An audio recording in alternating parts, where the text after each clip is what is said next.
I not be? Good evening, everybody. Welcome to another episode of the Whiskey Six. I'm Brian. And I'm Marianne. How's it going, everybody? Hope you're all having a good evening. We're from a little channel called Bourbon School. Bourbon School. Most of you probably know that, but if you don't, go ahead and subscribe to Bourbon School. You might be watching on Bourbon School's channel because we are streaming to our channel as well. What you want to do is head over to the Whiskey Six channel. We want to get everybody into the same chat. Make sure you hit the subscribe button over on the Whiskey Six channel. We want to try to get as many subs over on that channel as we can. We all individually have a lot of subscribers, and we want to try to funnel people over there. And it's kind of a slow process. It's a slow process, but you can do it. So go ahead, go jump on over, click that subscribe button. You can do it. And when you live stream only once every couple of weeks, it is really hard to get it out there and stuff. But if that's you can, what she said. Okay, that's one. If you could spread the word, make sure you subscribe to the channel. Let other people know if they like our channels. Come on over to this channel, and they can get updates and such. We are hopefully having a pick coming up soon. It's been pretty quiet on the pick front, but I know actually we haven't talked about it in a long time. But there's approval stuff to get through, labels and all that. Yep. So when you're at the mercy of the U.S. government, Jesus, please. As we'll talk about later tonight, it's not always above board or efficient. So no, it's above board. It's just not efficient. Well, with us was about what we're talking about later. Tonight is not above board. No, absolutely not. So, but we're going to bring in our panelists. We're short staffed today. We're short. Bobby had some unexpected or last minute house guests come. You know what? There's been so much texting that I probably did not see that. Are you pulling a Ben Walker and silencing the text group? No, not silencing. Okay. Just sometimes skimming or skipping over. Well, Bobby's got some last minute house guests, so he's not going to make it tonight. Myron got called out on a job. He's hoping to make it later. He's hoping to make it, and Ben's going to just be a couple minutes late. But we're hoping to have at least a whiskey, like 5 and maybe 6 total tonight, but we'll see. We'll see how it goes. You get what you get, and you don't throw a fit. That's right. And it's summertime, so people are busy and doing things, and we understand. I've been busy doing things. I baked my face off today. You baked your face off today. Miriam, what are you drinking? What did you pour for me? Old Forester 100. That's what I'm drinking, guys. Old Forester 100. Yes, and I am drinking. He killed. I killed our Wild Turkey Rare Breed non-chill filtered. So luckily I have a backup back there, but as you saw in our neck pour video, I don't think it's as good, but we'll see once it opens up. That's what she said. Okay. Without further ado, let's go ahead and bring in our resident cowboy. Friends, our resident cowboy. He just finished up his supper. That's right. That's right. And the king of the conspiracies. That's right. Oh my gosh, we're gonna have a good time. He's gonna have a good time talking about tonight's non-whiskey topic. That's right. You know him and you love him. It's Sean from Whiskey Wars and Mash and Metal. Sean, what is up? It's been quite a week. It has it not? Yeah, but look at that smile. He is so excited to go. He's so excited. I mean, Marianne, shitting on the government is probably my favorite thing in the world, and there's so much content right now. So yes. they're free giving it to us. Yeah, it's they laid it on a silver platter. And right now I'm on a shiner box, starting with a beer because I need to be coherent for the later part of the show. Yeah. I like it. You're keeping your wits about you. You're keeping sharp so you can present your case. You want to get the chat up on the computer? Oh yeah. Sorry. Yeah. Cheers all. Happy to be here. Yeah. Before we bring in our guests, let's see who's here tonight. We've got Chris Jenkins. Chris Jenkins, the best mod. I don't know if I have modded Chris. He's the best. The best guy to have as your mod. He drops everybody's link. He is awesome. So Chris, go ahead. Feel free to drop some links. Whiskey Wisdom waiting in the wings back there. We'll have him out in just a second. We've got, of course, Dave Vogelsang is here. Twin. We got a box coming from Dave Vogelsang. That's what I hear. Tomorrow. Ooh, David. RJ, the Fed have not seen you in forever. I'm here for one reason and one reason. I bet you know what that reason is. We're going to talk about some interesting stuff tonight. Jeremy Dirks, good to see you. Thanks for being here. There's Whiskey Wisdom again. David Renstrom. Wait a minute. You know what? I think RJ said he's here for one reason and one reason only, and that's Whiskey Wisdom. Yeah, I think Whatever, so. dude. That's what he meant. Okay. Whatever. Mhm. RJ. I'm all right with that. Hello. How's it going? Video issue already. Is Whiskey Wisdom in charge? Nope. It was all me. It was all me. What video issue do we I have? don't know. Alan Christensen, how's it going, Alan? Hi, Thanks Alan. for being here. Good to see you, sir. C.A. Scotty. Baker Drinks. Baker Oh. Drinks. Yep. Coincidentally, I'm glad they're here because next episode, which will be in 2 weeks. the 24th, Mhm. Baker Drinks will be our very special guests. Yay. So good to see you guys. Troy and Laura, West Virginia Bourbon Guy. What's up? Let's see. Chris, Ryan S. Thanks for being here. Welcome. And that might be, Gandy's here. Gandy, good to see you. Mark, Northwest Bourbon. Thanks for being here. Roscoe P. Coltrane. Cheers, Mark. How's it going? All right. And if I missed anybody, I am sorry. And but we're it looks glad like I got everything. we're glad you're here. And thank you all for being here tonight. We appreciate you guys so much. I know there's another big channel streaming. It's got like 100 and some people watching, even though it's the second time they stream this week. But I'm not going to talk anything about them because they're going to come back on. Jamie and David are going to come back on. So good. They're good folks. Yeah, they are good people. Good people. All right. So let's go ahead. No Ben yet. No Myron yet. And that's fine. We'll get here them eventually. on as soon as they get here. We will put them right in. So let's go ahead and bring in our guest. He is now a member of the Two-Time Club. He'll be like Tom Hanks and Steve Martin on Saturday Night Live pretty soon when they were like the 5-time club. 21090 is also 21090 is also in this club, and DRC Rick Cruz is also in this club. So you are in rare air, my friend. Let's welcome from Whiskey Wisdom, Matt. What is up? Yay! What's up, Yay! guys? I'll clap for you. I love the 2-time. Thank you, Marianne. Appreciate that. The 2-time club, is that better than the Mile High Club? I don't know. Which one's better? What do you think? No, it is not better than the Mile better. High Club. I don't okay. think. All right. I don't know. I mean, hanging out with some people, drinking some bourbon. I don't know. I mean, we're pretty cool, but it's not that. So the two-time club is now Matt, 21090, Rick Cruz, and Dr. Disrespect, who is the 2-time. He just is known as the 2-time. Oh, that doesn't count. Nobody got the joke. He originally it didn't land. Coined the phrase. Didn't land. No, I'm not landing. I'm just saying. Isn't he also in the Epstein Club? I think he's trying so hard to segue into that segment. So hard. He could be in an Epstein adjacent club. There's no club, you guys. There's no list. That's right. There's no club. Actually, Sean, what are you talking about? There's no club. My apologies. Okay. So we'll get to that in a little bit. So that'll be just a little preview. Guys, as you know, we talk about whiskey and we talk about whatever else we want to talk about. And tonight, there's a pretty interesting and spicy news item where our government told us there's no list and no conspiracy and no nothing.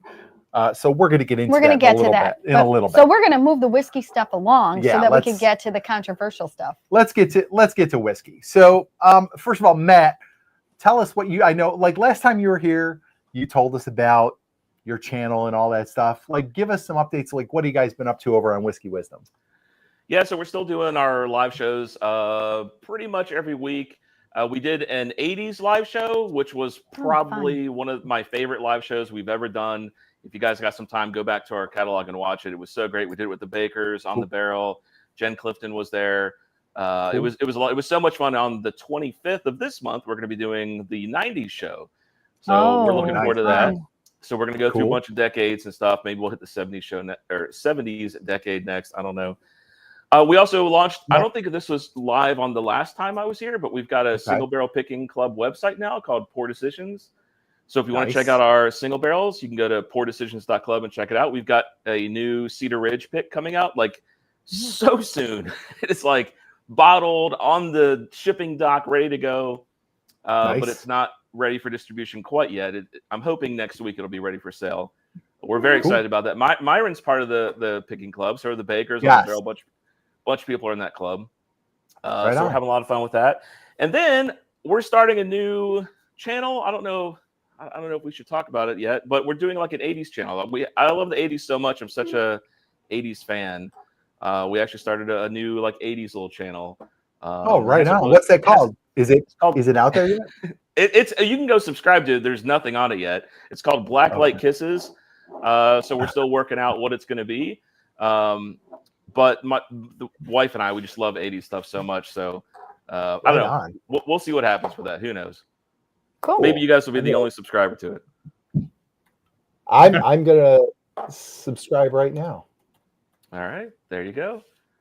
All right, Blacklight Kisses. Did All you right, find it? cool. Drop that. link Hold there, on, I'm though. gonna see. If Oh, I would love to can- drop it, but I'm not a mod. You know, the two-timer here, right up there on the ranks of Dr. Disrespect. I can't even put a link in your own Disgrace. chat. So, you know, I gotta what a- tell you, what a fail. Jeez. I put in Blacklight Kisses in YouTube, and I got a bunch of shorts about kiss posters with blacklight, like velvet posters with blacklight, like legit. Like, hold on, check this out. This is what I got. Hold on, let me see here. My thing's a little slow. Here we go. Share. This is what I got. So there's the Wow. blacklight posters. So is it all one word, blacklight, or two words? It is. So if you go to here, hang on. Let me see if I can give you a better. I used to own a bunch of these when I was a young man. Did I you? bet. I bet. I forgot all about. I forgot all about black lights. Okay, let's Well, see. that So, was better, but I'm still getting like kiss videos. So Yeah, if you do Major Zero, YouTube, it does seem like it would be NSFW. here, hang on. I can share my screen real quick. all right. Go Hold to, on. Yeah. there you go. If you want to pull my screen up, Yeah, hold on. Let me just. it's probably not going to be searchable because there's literally nothing. Hey, we got 4 subscribers. Hell yeah! It's just So if at Blacklight Kisses. That's the channel. You can put it in the bar at the top, Okay. youtube.com/at Blacklight Kisses, and it'll pull up. I will be I'm- watching, man. We love the 80s. I'm I'm a assuming child it's of the 80s. Yeah, I'm assuming it's unsearchable because there's no content on it. That's my guess. Okay, cool. Anyways, Oh, and there you go. Major Zero just put it up in the chat. took- Thank you, you- Major You Zero. took Sean Thank out. you. Oh, shit. Sorry, I Major removed the Zero. wrong thing. Major Okay. Zero, an actual mod. Put it in there. Thank you, Major Zero. Appreciate that, Adam. Awesome. Thank you. I will mod you. God, Matt. Also, Baker Drinks isn't a mod. I don't know what's going on here. He doesn't like you guys. Let it be known that he doesn't like you, Bakers. Sean. You are a disturber, A sir. shit disturber, sir. Just wait till we start talking about Epstein. I'm not even fired up yet. I know. This is like Sean's freaking Super Bowl. He cannot wait Yeah. to start talking about this shit. Yeah, so earlier, Maria Ann was mentioning how the text has been going crazy. A lot of that was me. Yeah. Absolutely. I too may funny. have been spamming the chat a little bit this week. Yeah. I will, Absolutely. My apologies, all that were. It's all good, buddy. Yeah. So I'm just, guys, I know this is kind of going slow here, but I'm going to mod a couple people here. Oh my god. Whiskey Wisdom. Whiskey Wisdom, I'm going to mod you. There There we he go. is. You are modded, Seen sir. There we go. Fantastic. Okay. All right. Here we Okay. go. So let's get into our whiskey topics. We've kind of killed some time here. Our guys still aren't here. That's okay. We'll bring them in when They'll the be- when the it's time fine. We comes. can I know. carry the conversation. I understand. We I will be understand. just fine. Okay. So we're going to talk transparency today.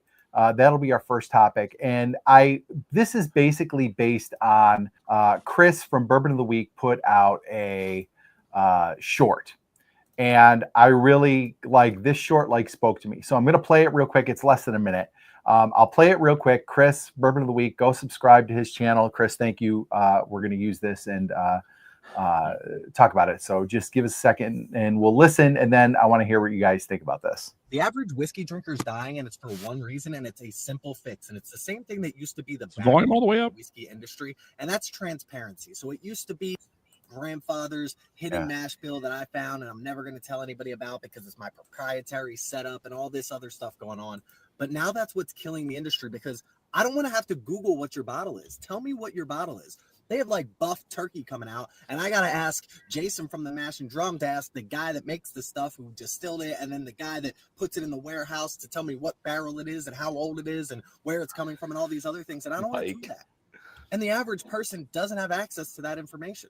You walk into a liquor store and you see a bunch of stuff on the shelf and you see a random NDP bottle and it's just sitting there and you have no idea what it is. All it says is the brand name, but it could be something that's phenomenal. And now I'm passing on that bottle because you don't want to tell me about it, because you want to keep some hidden industry secrets going on. It just doesn't make sense to me, because I feel like you want to sell whiskey. That's the point of your product, right? So if you have something that's special, if you have like a buff turkey where I can go and tell, it says right on there, distilled by Buffalo Trace, aged at Wild Turkey, 9 years old. Why wouldn't you tell me about that? Why do I have to figure that out on my own? You guys should be putting it on the bottle. I hate it. Just tell me what your whiskey is. Tell me an age statement. Tell me how long it's in the secondary barrel for.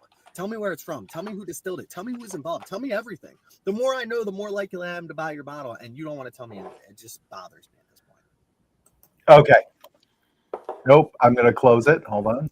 There we go. Okay. Okay. So that really, like, it's something that I hate when I go to a store and I see a bottle that I really don't know anything about, and then it will say, like, you can tell if you go and look it up and you try to find information about it, which kind of his point is you shouldn't have to do that. But when you do that and they don't tell you anything about where it comes from, like, I just don't know what the incentive is. Like, I mean, obviously if it says distilled in Indiana, you know where it comes from, but they're still like secretive about it. And I don't understand what the incentive is behind all that, but we'll start with Matt. And maybe you guys run across this when you do your picks and stuff. I don't know if like you talk to companies about, like, hey, where is this coming from? If it happens to be sourced or whatever, like, what is your opinion on this? Like, kind of I guess we'll call it lack of transparency with what you're getting in the bottle sometimes. Man, all right, you're starting with me for the most controversial topic. Well, you know, I think Epstein might be more controversial. I think it might be. Maybe. Yeah. You know, when you join like debate classes, they always have you debate both sides, and I feel like this is a topic that I could probably debate both sides very well. The one thing that he didn't mention, though, is like, why? What is he looking for? What is his concern? He just said, and I have to reach out to this to get this and that, but he didn't say why, right? Yeah. And if you talk to like a lot of the, oh, is my mic popping? Someone's telling me my mic's popping. Like a little. You got a little pop. A little bit, yeah. Can you take down? Is it better now? Did the Yes. popping stop? Yes, I think so. All right. Okay. Hold your thought for 1 second, Matt. We got our red-headed stallion here. Oh boy. There he is. What's happening? That was the quickest, like, from jumping into the backstage to being on screen that I've ever. Brian saw you and put you in. On it. Come on. Wait, hang on. That's what she said. Thank you. Okay, there we go. I'm just getting started here, so. Dude. Cheers, buddy. Yeah, cheers. Good to see you all. Good to see you, Matt. Good Yeah, to welcome, see you, Ben. Ben. I'm glad you Glad made you're it. here, buddy. So, anyway, Matt, Ben, we're just talking about the transparency. getting Chris started. from Bourbon of the Week short and all that stuff. So he was complaining about lack of transparency, and Matt was just about to give us his thoughts on it. So, okay, you asked me a bunch of questions. When we're doing picks, I definitely ask because I'm interested in it. But I don't ask until I've already picked. I actually like not knowing the year, the mash, the age, you know, all that. I actually like not knowing until we're done picking. I don't want any of that to influence me or know what it is, or like, oh, this is a higher year, or oh, this is a hazmat. Let's go for that and be influenced any other way. I care more about how it tastes and how affordable it is. I think bourbon whiskey prices have just gone out of control. I mean, just freaking out of control. You should really rely on the distillers, in my opinion, to be pulling the barrels. They should be tasting it, getting their notes, giving, you know, what it's doing as it's progressing in time, and pulling it when they feel it's good. What I would rather have versus all that stuff on the label is to be able to sample these bottles, especially if you're going to be dropping like 300 bills on a bottle. Like, I'd rather taste it than just have that kind of gamble and just see if I like it. Now, going back to, I could argue this both ways. I tend to be a higher corn person. There are other things I like the Spanish Oak. That's actually what I'm drinking right now. This is Rebecca Creek. I know Troy loves this bottle so much. And I typically don't like higher malt bourbons. Okay. But what I can tell you, though, is like bottles that I have seen mash bills on that state, the age, the mash, all that stuff. And I'm like, I probably wouldn't like that because it's got higher malt. I've then tasted and be like, man, I really missed out on this bottle. So it's actually hurt me in some ways too. So Gotcha. I would rather have like tastings available for bottles versus the transparency. And the last thing I'll say about it real quick is real estate space is really precious on labels. They don't have a lot of room. They got to get this stuff approved. Gandy Game that gifted me this bottle, one of my favorite bottles. And it has this really long story on the back about bad Tom Smith. And you might miss out on some of the history and the branding from these distilleries. Sure. They're forced to put a bunch of stuff on it. So honestly, I could argue it either way. I don't understand what the goal is from that. Like why, because he never said. He was just like, oh, I want all this. Okay, but why? Why? I almost feel like maybe, and I don't know, maybe Sean and Ben can relate to this more. I am not like a bourbon stat nerd. And I think maybe Chris is more of that ilk. Like he wants to know all that information because he's like a bourbon nerd like that. And maybe that's what was motivating it. But I get what you're saying. Like if you're more of a casual drinker, you might not care about that stuff. Just like, is it good? And we've had a bunch of people in the chat, Major Zero and Baker Drinks. They just said, is it good? And that's really all they care about. So maybe the average drinker doesn't care, but the nerds son do. Of a bitch. But Sean, I feel like maybe you've been kind of a bourbon guy, maybe longer than us. Like, do you want all that stat info, or are you good with that? Well, and hang on, Sean, before you answer. Do you think there's more bourbon nerds, or do you think there's more average drinkers? Average drinkers, for sure. That's what I'm saying. I really so, do. Yeah. So you risk confusing somebody by putting. That's right. Yeah. I really, Go ahead, the Sean. reason why I'm sorry, really, really fast. The reason why I was cursing at Brian is because he Just played put this Sean for me in the car. backstage. We don't need him. Just go backstage. No. I need Sean. We I'm need still Sean. writing Epstein notes, honestly. So Okay. We were coming home from doing some shopping the other day, and I was driving, and Brian played the clip for me. And the first thing I said to him was that I don't think the average drinker really. But it was Sean's turn. You stole my words. Go ahead, Sean. I'm done. It's fine. Just hold off. We'll let our guests talk. Okay. Or our fellow panelists talk. Yep. Go ahead, Sean. Go ahead, Sean. I forgot what your question even was now. Like, do you like? I consider you to maybe be a little bit like longer term bourbon drinker than maybe the rest of us. Like, so like, does longer term equal more serious? And if you're more serious, do you care about all those stats and all that info on a bottle, or are you just like, as long as it's good, I don't care? I don't know if we've ever really gone around and asked everybody how long they've been drinking whiskey. I don't know that I've really been drinking any longer than anybody else. I can't say for sure. I know I've been drinking whiskey for a long time, but that said, I think it's just more my nature to like the details on a bottle, not necessarily. So to kind of Matt's point, and also the chat, I don't think that really determines whether a bottle is good or not. I just want to know what I'm getting into, because I guess I am a bourbon nerd. I don't know if I really would qualify myself that. I mean, there's a lot of guys who know a lot more than I do. But I guess because I know a fair amount, I can kind of, if there is some information, then I can kind of figure out what I'm buying. And like this is kind of the case that I use all the time, because I don't need my 30th version of a 4 to 6 year MGP. I don't need another one. I have plenty. I don't need more. Right.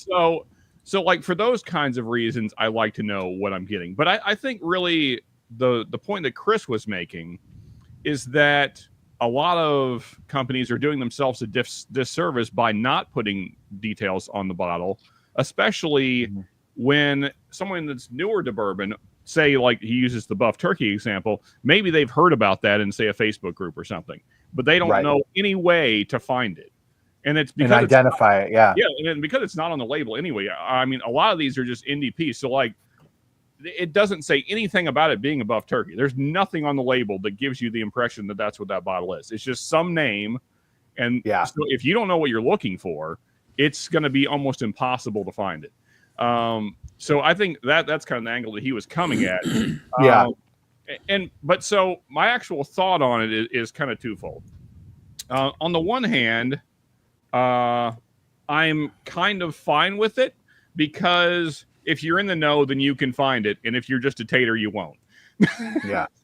Which in some ways is good, because usually a tater's motivation is to collect and flip. And so I don't want them getting it. So if they don't have the information, I'm completely fine with that. My other thought, though, is this. If you're not a company that's smart enough to give people the information that they need to sell your product, then you will go out of business. And so therefore, this problem solves itself. All right, I agree, and I think That's how capitalism works. That's right, absolutely. The ones that aren't doing the job definitely get weeded out for sure. I think one of Chris's points was that the information might help sell more bottles or might make somebody buy it, but to Matt's point, like Matt said also, like if you're overloading with information, People won't read it. It might confuse them, or they might just be like, I don't want that. It sounds weird or whatever. So It's like when you put too much Myron information here? on a test for kids. No, he's not coming in. So Myron is here, but he said none of his equipment. He just walked through the door. None of his equipment's set up. He'll be here in spirit, sipping from the sideline tonight. That's cool, Myron. I mean, dude was just out working all day. Sorry, buddy. But thanks for being here. Sorry, bud. Yeah. There was somebody who put a line here. Baker Drink said, "Don't really take a chance on random bottles often. The mash bill wouldn't change that. An old crafty whiskey can taste gross, even though the stats are great, and that's because it's a crafty whiskey. That word, that is crafty, is like the bless your heart of the bourbon world. Like I've heard people say this is like a crafty whiskey, and I'm like, oh, so it sucks. Like that's I automatically interpret it that way. Though I have a short comment out about that because I think that word is like it is like bless your heart for sure. Ben, your thoughts on this one? I guess I kind of have a couple opinions.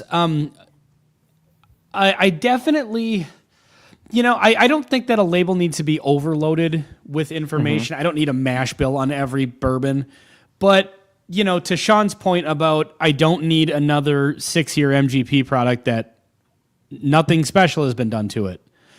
And so what I run into is like you go into something like, especially like a Total Wine now, there's 8 billion new brands. Every time you go in there, there's another new label.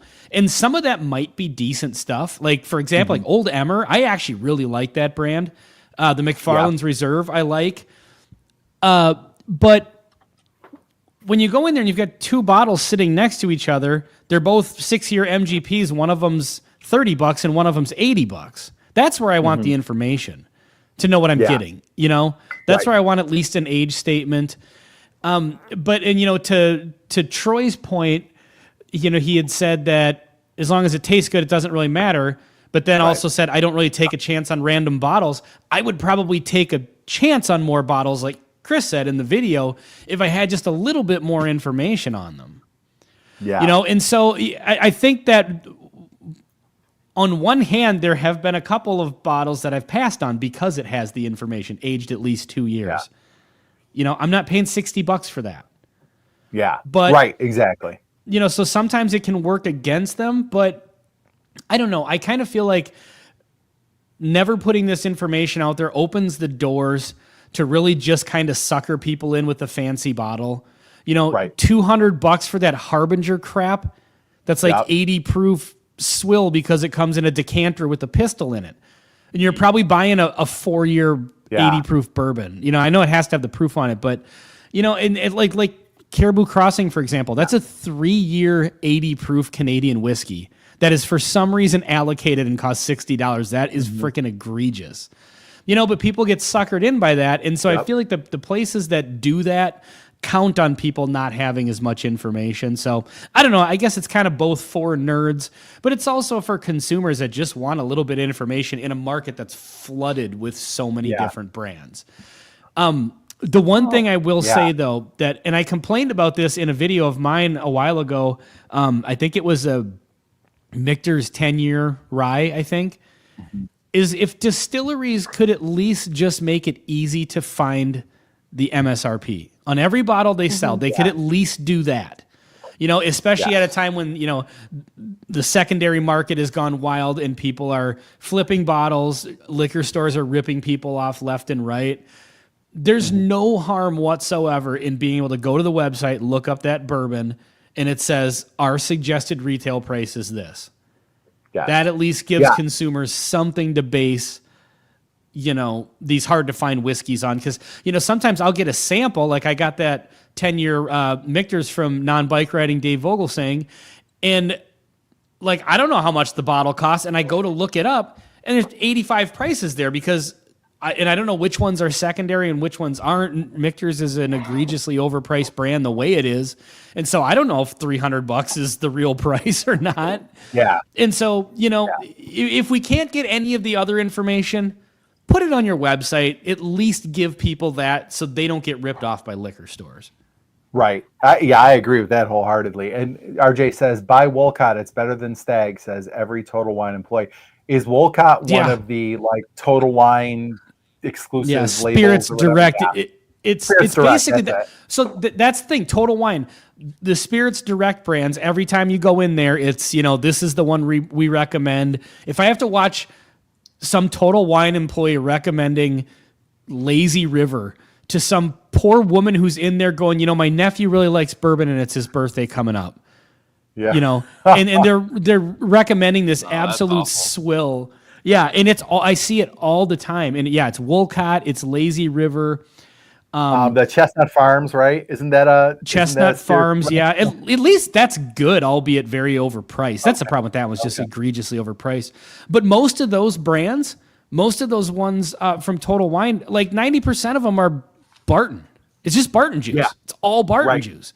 So why does one cost $70 and one costs $30? What's the difference between those two bottles? And it's probably nothing. So that's where some information would help. Yes, the only one I've heard good things about is the Old Emmer. I think that's really good. The Old Emmer cask strength is really good. I think Myron just got one. He just did a hunt video and he got an Old Emmer. Mm-hmm. So, but I would like to try that if we don't have Total Wine here. But Marianne, do you have any thoughts on It's this? only like a $45 bottle, so I can hand deliver one if you're interested. Oh, right on. Yeah. Oh, yeah. Absolutely. That would be great. Go ahead. A lot of my points were already made, but what I'm curious to know from the panel then is what information do you think is the most important that should be listed on the bottle? Like, what are the things that you want to see so that you don't have to go to a website to look it up?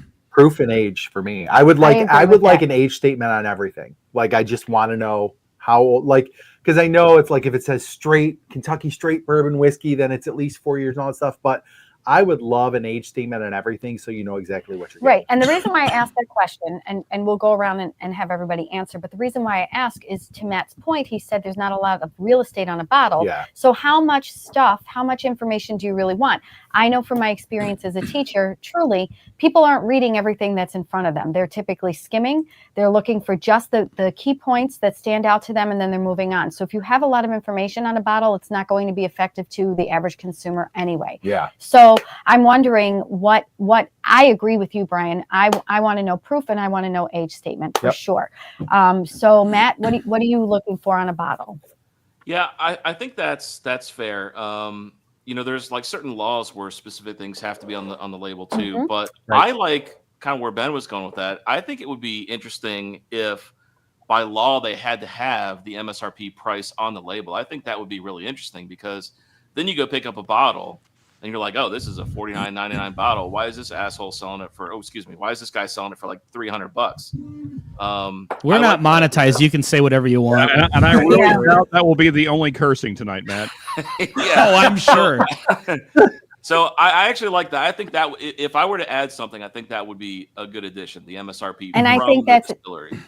I think Yeah. that's an easy one to Yeah, add to the absolutely. bottle, but I think it needs to be listed like appropriately because I think a consumer is going to see that and think it's the price and get confused with what like a liquor store is actually selling Yeah. it for. Right. So it Sha- needs to be labeled appropriately. Sean, what do you absolutely want to have on a bottle? You think? I kind of agree with what Rick said: proof, age statement, mash bill, and filtration. But I would add price to that. Mhm. If MSRP price was mandatory, which, by the way, I mean, there's so many companies that are trying to stop scammers. Well, I mean, Buffalo Yeah. Trace has done and then there's this stuff that Bourbon Cash is doing with this is supposed to also help prevent that kind of stuff. There's What a is that, Sean? scanner What is tag it? I can't thing. see what it is. And so if that's the goal, of Facts report. these bourbon, then why not just put the retail price on the bottle and then people know how much they're getting ripped off by, you know? Yep. Because I've Google searched a bottle and you get 10 different prices because, one liquor shop online selling it for 5 times MSRP. Honestly, the most reliable place that I find MSRPs is like in a control state.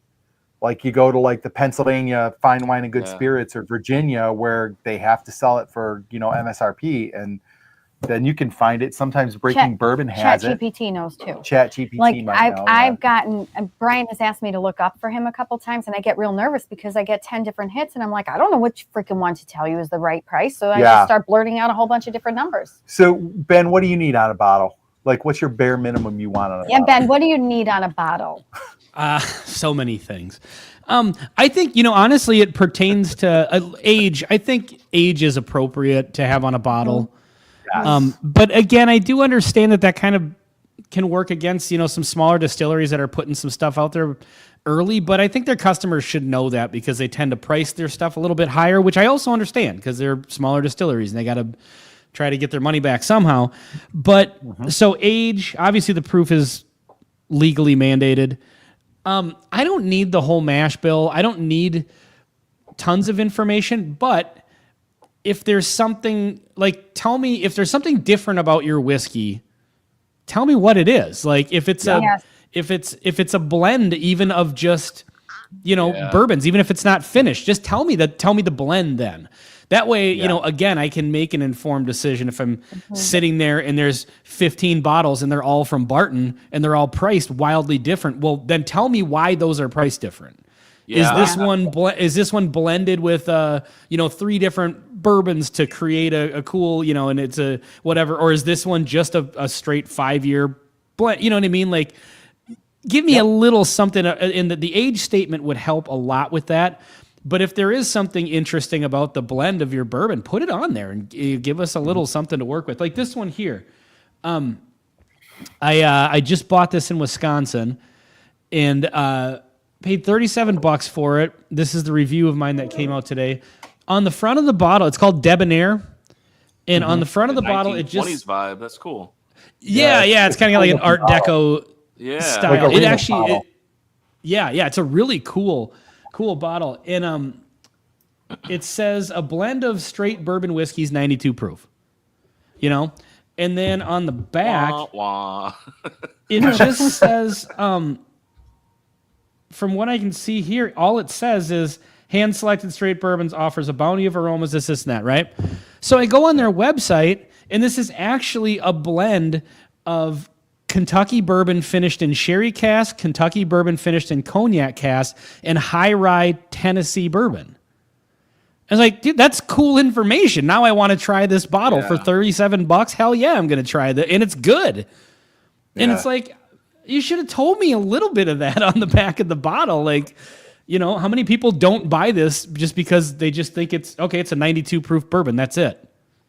But it's actually a really cool blend, and it doesn't give you that information. Thankfully, it's on the website, so kudos to them for that. Yeah. But hey, Ben, I found one you might like. It's a little known Canadian whiskey. A portion of it's aged in American brandy barrels. Yeah, you might be interested.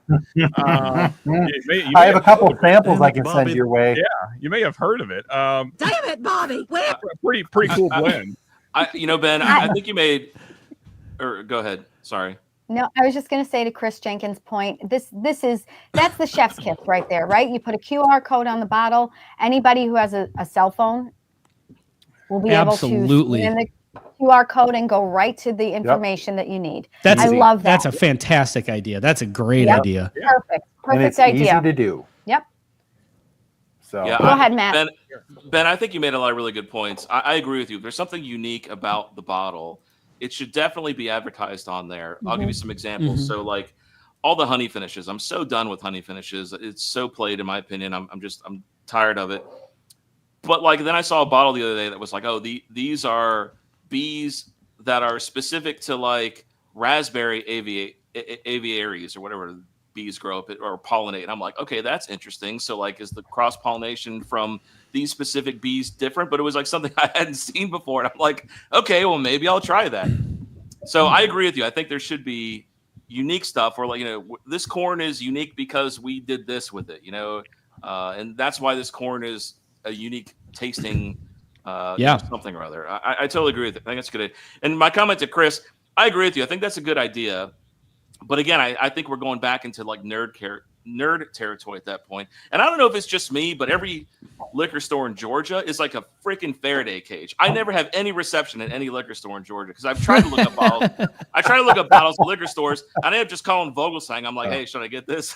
And he's just like, yeah, you should get it. So Vogelsang's my call a friend. I have a similar friend, Matt. So I mean, all this is irrelevant to me, but I just ask a guy. I'm like, hey, what's this? I don't even bother if what is this? Okay.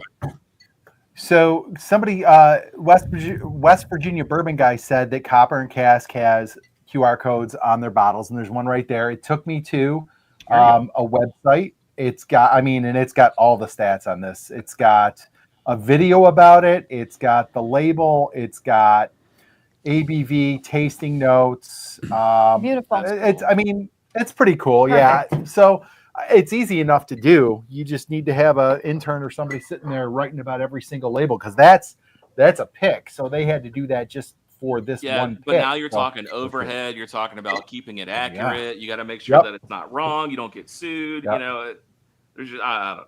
But that is cool. So that's a good like middle ground, I guess, for the nerds who want it and for the average drinker who doesn't want to see it. So right. Me too, Dave. Wait a minute. Mine is Dave sipping on a 7-year double oaked. Mine is 8 years. So there, Dave. So what's up, Dave? You better come out of retirement. You better come out of retirement, sucker. Is he sipping on that Diamond Dave double oak Pursuit United? He said a double oaked Copper and Cask. Mine is Mine is a double oaked from Specs, which a buddy got for me because we don't live near Specs either. I've never even heard of Specs. Yeah. Dave said zing. I haven't heard that word since like 1950. Dave, do not even give him credit. So I have one more question on this, and this is one I genuinely don't know. So if anybody can answer this one, it would be appreciated because it bothers me. Like along the lines of transparency, why do some companies keep a secret where they source from, and other companies are very open about, hey, this is MGP, this is Barton, this is whatever? Like, what is the deal? And I know sometimes it's contractual, but like, why do they sign contracts saying you can't say where this is from? I can answer that. I had a distillery who told me but didn't want to tell everybody. It was a 99 corn whiskey, and they were embarrassed that it was a 99 corn, and they didn't want anybody to know. So that was what they told me. They were like, we don't want people to know. Well, then why put it in your juice?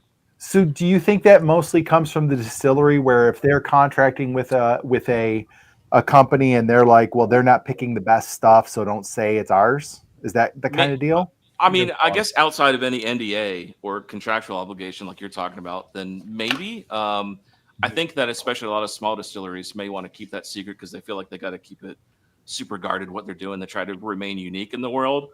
Sure. But I don't know. But that was what I was told, though, is it was like pulling teeth before they finally told us what it was. And they were like, don't tell anybody. We don't want anybody to know. They thought it was literally, they said it was embarrassing. But they really liked the bourbon, and they felt people would be turned off by 99 corn bottles. Oh, I wouldn't turn me off at all. Yeah, me neither. Me neither. So, Interesting. People Are we love doing a mellow rapid corn. fire tonight? Yes, I've got the rapid fire tonight. Rianne's got And one, Sean's and Sean's doing got a a would you rather. My rapid fire. Look at that smile. My He's got it in the chamber already. My rapid fire is pop culture related. Something that happened. Okay, can I do a rapid fire as well? Yeah. It'll be a short. Yeah. It'll be one that shouldn't involve too many tangents, but it's kind of related to this. But it'll be good for a rapid fire. Ben, Okay, you can awesome. do anything you want, young man. Absolutely, Anything you but want. write it down, because by the time That's we're done, what this she might be said. the longest episode that's what she said.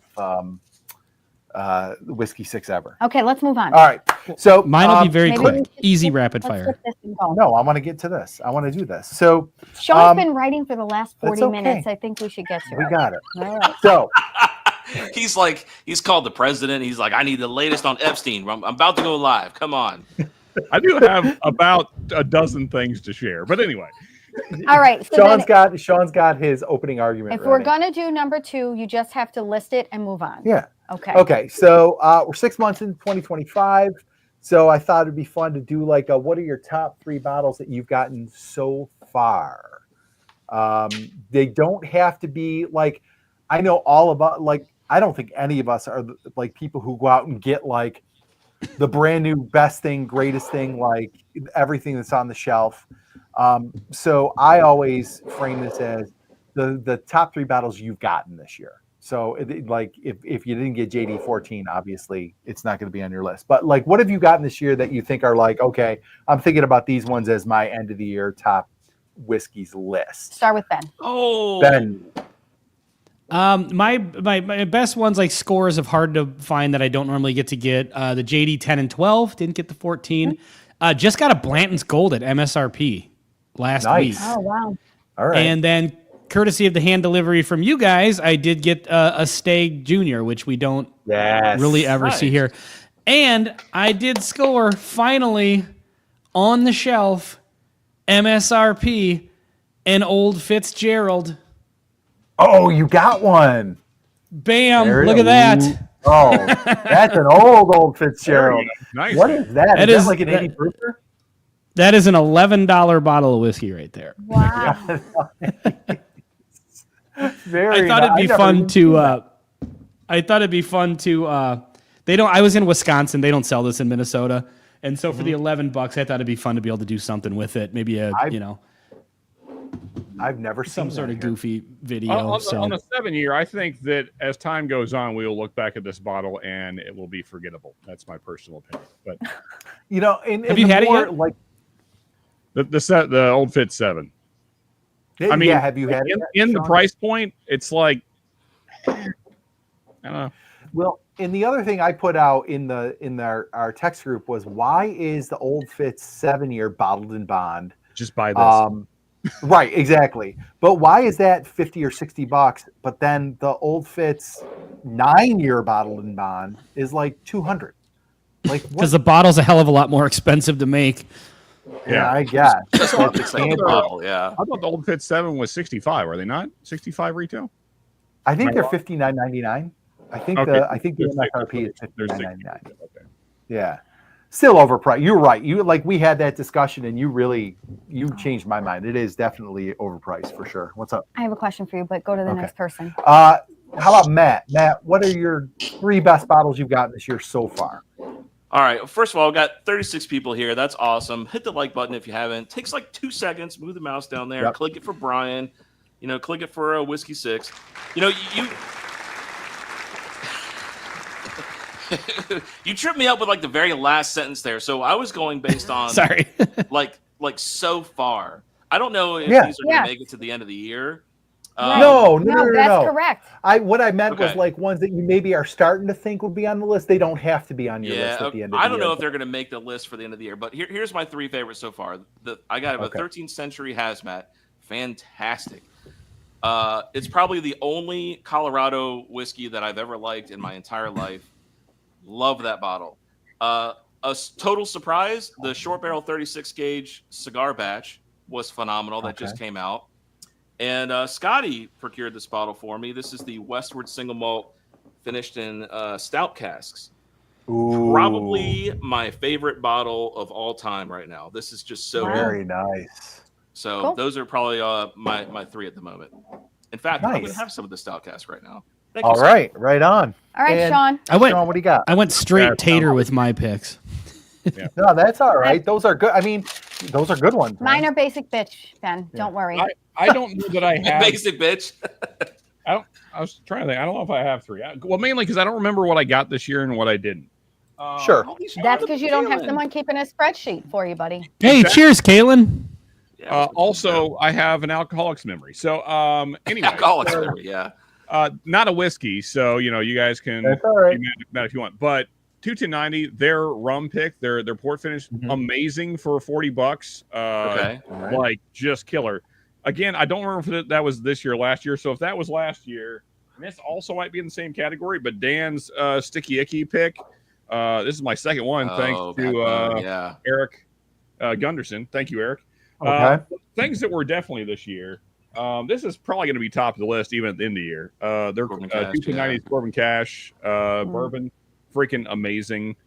And then this was thanks to Gordo. This is I want to say Wisconsin only. Let me see here. I think it's Wisconsin. Where's the info here? Yeah, Milwaukee, Wisconsin. Cabin strength. Just a cool little Wisconsin cast strength bourbon. Yeah, it's good. That's probably my second favorite of definitely this year. Awesome. Hold on, I gotta. Oh, here's the 3 dots. All right, I'm boomer in this. All right, do you want to go? I'll go. Okay, so for me, the first one, this is like very, like I said, basic bitch. It's Curly. We picked. Oh, the EJ Curly. Oh my God, Curly. it was friggin' delicious. I killed the bottle. That was a single barrel. Yeah, it was a pick, and I loved it. It was delicious. So the next one for me is the Old Louisville Double Oaked. It's just a solid, delicious bourbon. Yep. And then by far, this one is going to make it to the end of the 2025 for me. It's the Penelope Creme Brulee. Oh, chef's kiss. Absolutely freaking delicious. I can't say enough about it. It is wonderful. Yeah, it's good. Did you want to pick that one, or you want to talk shit about it? No, I was supposed to go buy it today and I forgot. Oh, So I need to go. I need to go buy it. Well, it's being held behind the counter, so it should be there tomorrow. 100% worth it for sure. Like my God. it's on my list too. It's one of my 3 so far. That What is this bottle? So hold on, I'll grab it. Is it an official It's architect? an architect. Oh, okay. It is an architect. It's the one I told you to spend $90 on. Yeah. So it's an architect, but then they call it a complex stave that's infused with creme brulee. Oh my God. And it is like like warm vanilla all day long. It is delicious. I have to take it easy. Like every time Brian says, do you want to pour? My first inclination is to say, yes, please give me the creme brulee. Okay. But I have to save the bottle. Yeah. So it is just so delicious. I mean, So it's go ahead. Are they getting rid of the numbers and just coming up with like tasting notes for the architect now? You know what? I don't know if it's going to be like, I don't know if this is just a limited one-time release or if they're going to start doing this with the architects. I don't know, because I do still see the regular architect on the shelf with the different build numbers. But this one doesn't have a build number. It just is, it says Architect Series Private Build. And then it's got 3 different stave choices. It says delicate stave, complex stave, or intense stave. And then this is a complex stave. So I think they're just kind of playing around with the architect and maybe doing like Makers does with their special wood finishing. Maybe it's that kind of deal. I'm not 100% sure though. It just is. It was a bourbon that I knew I was going to like before I even tried it, and it did not disappoint. It was great. It was beautiful. It's a beautiful bourbon from start to finish. So that's on my list. The Remus 9 Experimental is on my list. This is fantastic. I love this bottle. I was looking for that in Wisconsin based on your review, but I didn't find any. This is like a Magnus Cigar Blend Junior. It's delicious. And then I think this one's kind of a tater, but the More mine taters. Keeper's release I loved. I think that that Maker's Mark should just have a toasted Maker's Mark all the time. It's freaking delicious. Wow. Okay. It's great. I like the Heart Release better than the Keepers. Yeah. To be very honest, but Keepers is not as complex as the Heart Release, but it's just that it's basically just toasted finished Maker's it's just Mark. because my palate is more freaking complex delicious. than yours. I love it. Huh. But anyway, that's ours. And that's it. All right. All right. Drum roll. Okay. All right, guys. So now that the whiskey stuff is out of the way, we spent a good hour on it. So we gave it its due and proper. Wait, Dave didn't, All right, hang on. agree with any of my choices. I got to sit down and get ready for buddy. Sean here. Hold on. All right, I'm comfortable. I'll go We're last. starting up in All here, right. Dave. No, we're I gonna think start I with think you Sean. should go. Yeah, I think you should Yeah. go first, Sean. I gotta don't be think honest. so. I'm going to talk way too long. Myron said It was Myron that passed on the passed at $90. $90. I'm sorry. assuming that's he's talking about the Penelope. Penelope. Yes. I passed I on it told you, buddy. at $90 too. I told you, Man. I told you all in the text. You should buy the That's damn creme brulee. 90 is probably my limit. I would pay 90 for it. I would pay 110 for it. Like, it is that delicious. Okay, that's a little crazy, but I know, I'm crazy. all right, guys. All right, Sean. So let's just set the stage here, guys. We are getting into the whatever portion of the evening, and I know a lot of you are whiskey nerds, but we're going to talk about some shit that went down this week that everybody in our text group was pretty salty about. I got pretty angry about it today after I So, went down the rabbit hole. If you did not, if you have not been watching the news, we learned this week, after all of the bluster and all of the pronouncements that they were going to expose the truth and release the list and find out what really happened and all this stuff, we had a report come out from the DOJ and the FBI that basically told us there's nothing to see here as far as Jeffrey Epstein goes. There is no list. He killed himself. There is really none of the conspiracy stuff or none of the allegations that you've heard about for the last 5 None of years. the truth. Right. Yes. None of that is real. Don't there's a believe your lying eyes. There's a and ears, minute people. missing from the surveillance tape. So I thought Sean proposed this in our group text about talking about it, and I was like, hell yeah, why not? I mean, we're not monetized. It's not. Nobody's going to come knocking at our door. Well, You're maybe closer they to the will. bad people than I am. Have you But guys seen the picture of Pam Bondi holding the Men in Black stick and it says there is no list? so great. That's awesome. I've not seen that, but that's hilarious. I feel like this has been a story that has been universally. This is something that has brought the left and the right together, because I think most people on both yes, sides finally. are pretty much calling bullshit on this. If there was anything we needed, it was this story to bring both sides together to unify the country once again. That's right. So I guess we'll just kind of we'll start with you guys kind of laying out your thoughts, and then we'll kind of go from there. We got to start with Sean. I don't want to start with me. I have a few questions I'd like to ask everyone. Okay. All right. First off, I want to state outright to anyone that thinks I may have some particular leaning. Here's where I'm at, I guess, whatever, politically. I don't give a shit about the government. As just an outright statement, I don't like any of them. I don't like Trump. I don't like the last guy. I didn't like the guy before him. I'm not going to like any of these people. So if you think that I lean some particular way, you're wrong. I have my own particular beliefs that may happen to coincide with a particular group here and there. But as far as like a person, I don't give a fuck. I don't give a fuck about Trump.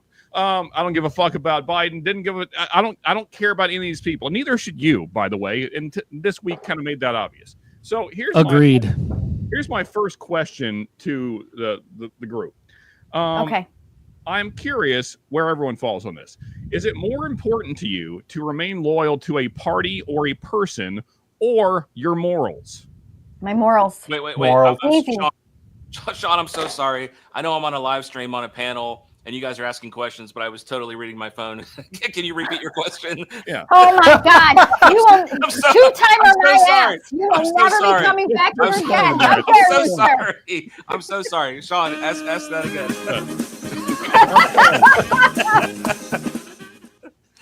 No, again, to everyone, chat as well, because I'm curious. I heard the whole part. Just what was the last question? Yeah. So, is it more important to remain loyal to a party and or a person, such as Trump, Biden, whoever your guy is? I don't really care. Is it more important to remain loyal to that kind of a situation, or your morals? Okay. Good question. Go ahead, Matt. It's a great question, Sean. It's a great way to start. Well, I mean, I feel like our morals are what draw us towards any specific party anyways, right? So I definitely feel like your morals should be your guiding compass. I think we can go back to what you were saying about not giving a crap about either party. I think what I've come to learn, and it's really a depressing topic, because it reminds me of like, somebody coming out of college, going into the corporate world with a big puffy chest. They're like, oh, I'm going to make a difference. And then you get in there and you just get beat down. I'll give you a good example. My wife, she got into some trouble running a stop sign. She didn't do it.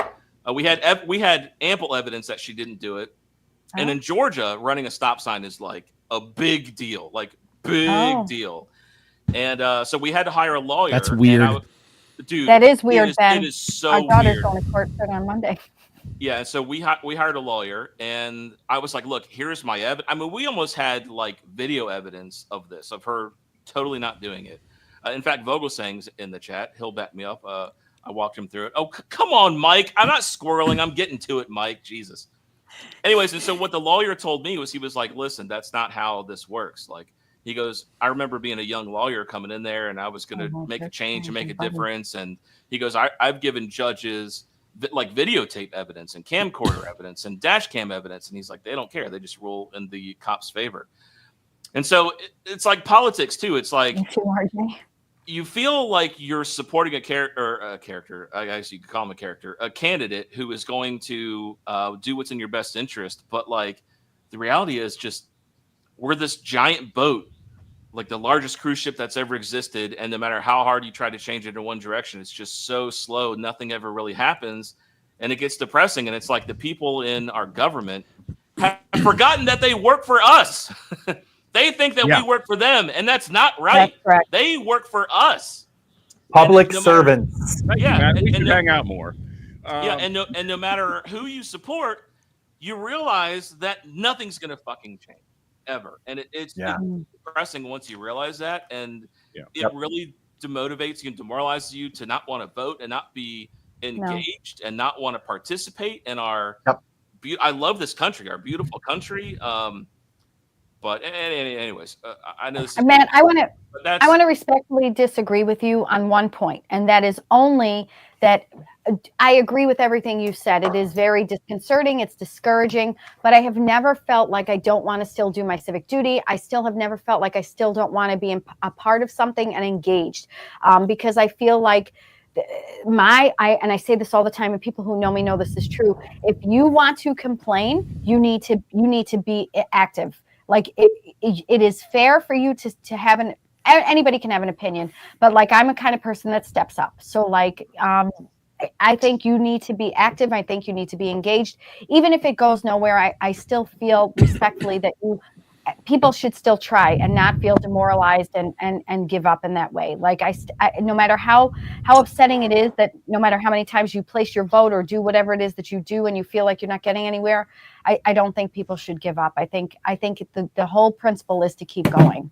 And that's the only place where I'm going to respectfully disagree with you. Oh, I remember when I used to feel that way. Yeah, no, and you're right. I agree with you. And again, I love this country. I think that's just how I feel behind the scenes. I get it. I'm very passionate about politics, but I'll tell you what, man, it's like a mental health drain to live in that world. And you have to be careful of what you talk about with who you talk about it. I mean, it divides families now, and that's very, very disheartening. Like that's terrible. Then you got people who go into, and all of this stuff is all public information. And I know this is just way squirrel at this point, WV Bourbon guy, but like people go in making $100,000 a year and come out multimillionaires. What the fuck is happening? What is going on? Yeah, it's crazy. You know, it should be a sacrifice to do what's best for the country. Imagine if we actually had politicians who cared about the citizens who they work for. How much better our lives would be at this point. There are so many simple things. Like, okay, Trump, the big, beautiful bill, right? Let me tell you something. If I ever became president, you know what I would do? I would do the opposite of that. If you're going to present a bill, it can't be longer than 4 pages. Done. Because there's got to be things that both sides agree upon. Great. Get those 970 pages, something like that? Yeah. Like, great. Get the things like both sides agree upon, get them passed, and then we'll fight about the other stuff. That was another thing I was very irritated about this week, Matt. Yeah. So, you know, I don't understand why. I don't know. I don't get it. And the only answer I come back to is they just don't give a shit. That's the only thing I can conclude. But you're right. You should fight. You should care. And I do care. It's just. I saw Tony C's comment, and respectfully, I understand your opinion, but I'm just never going to stop trying. But here's the difference, though, because I was going to say to Tony C, I agree with him. He wrote, "I live in California. Being active means nothing." And here's what I'll tell you: if you differ with the Democratic, if you live in California, and you're anything but a progressive Democrat, then Understood. yeah, you would feel that way. And that's Understood. how it is in New York too. Now, And no matter where also- I go, I'm going to feel that way because I'm a libertarian, and libertarians never get anything anywhere. But And- New York is going to go one way and one way only for the rest of the time I live here. New York is going to be true blue all the way because we've got 15 million people downstate who all vote the same way, and it doesn't matter how the rest of the state votes. And that's California's got a bunch of those centers that do that. So it really doesn't matter unless you are true blue. I'm going to say one more thing, and then I'll let the other panelists go. Yeah, I'm curious where Ben's at on this. Yeah, Okay, I got I one really more thing fast- after Maria. I have Yeah, go I ahead. have run for school board here in our little town 3 times. One time I was interviewed, 2 times I ran, and I lost every single time.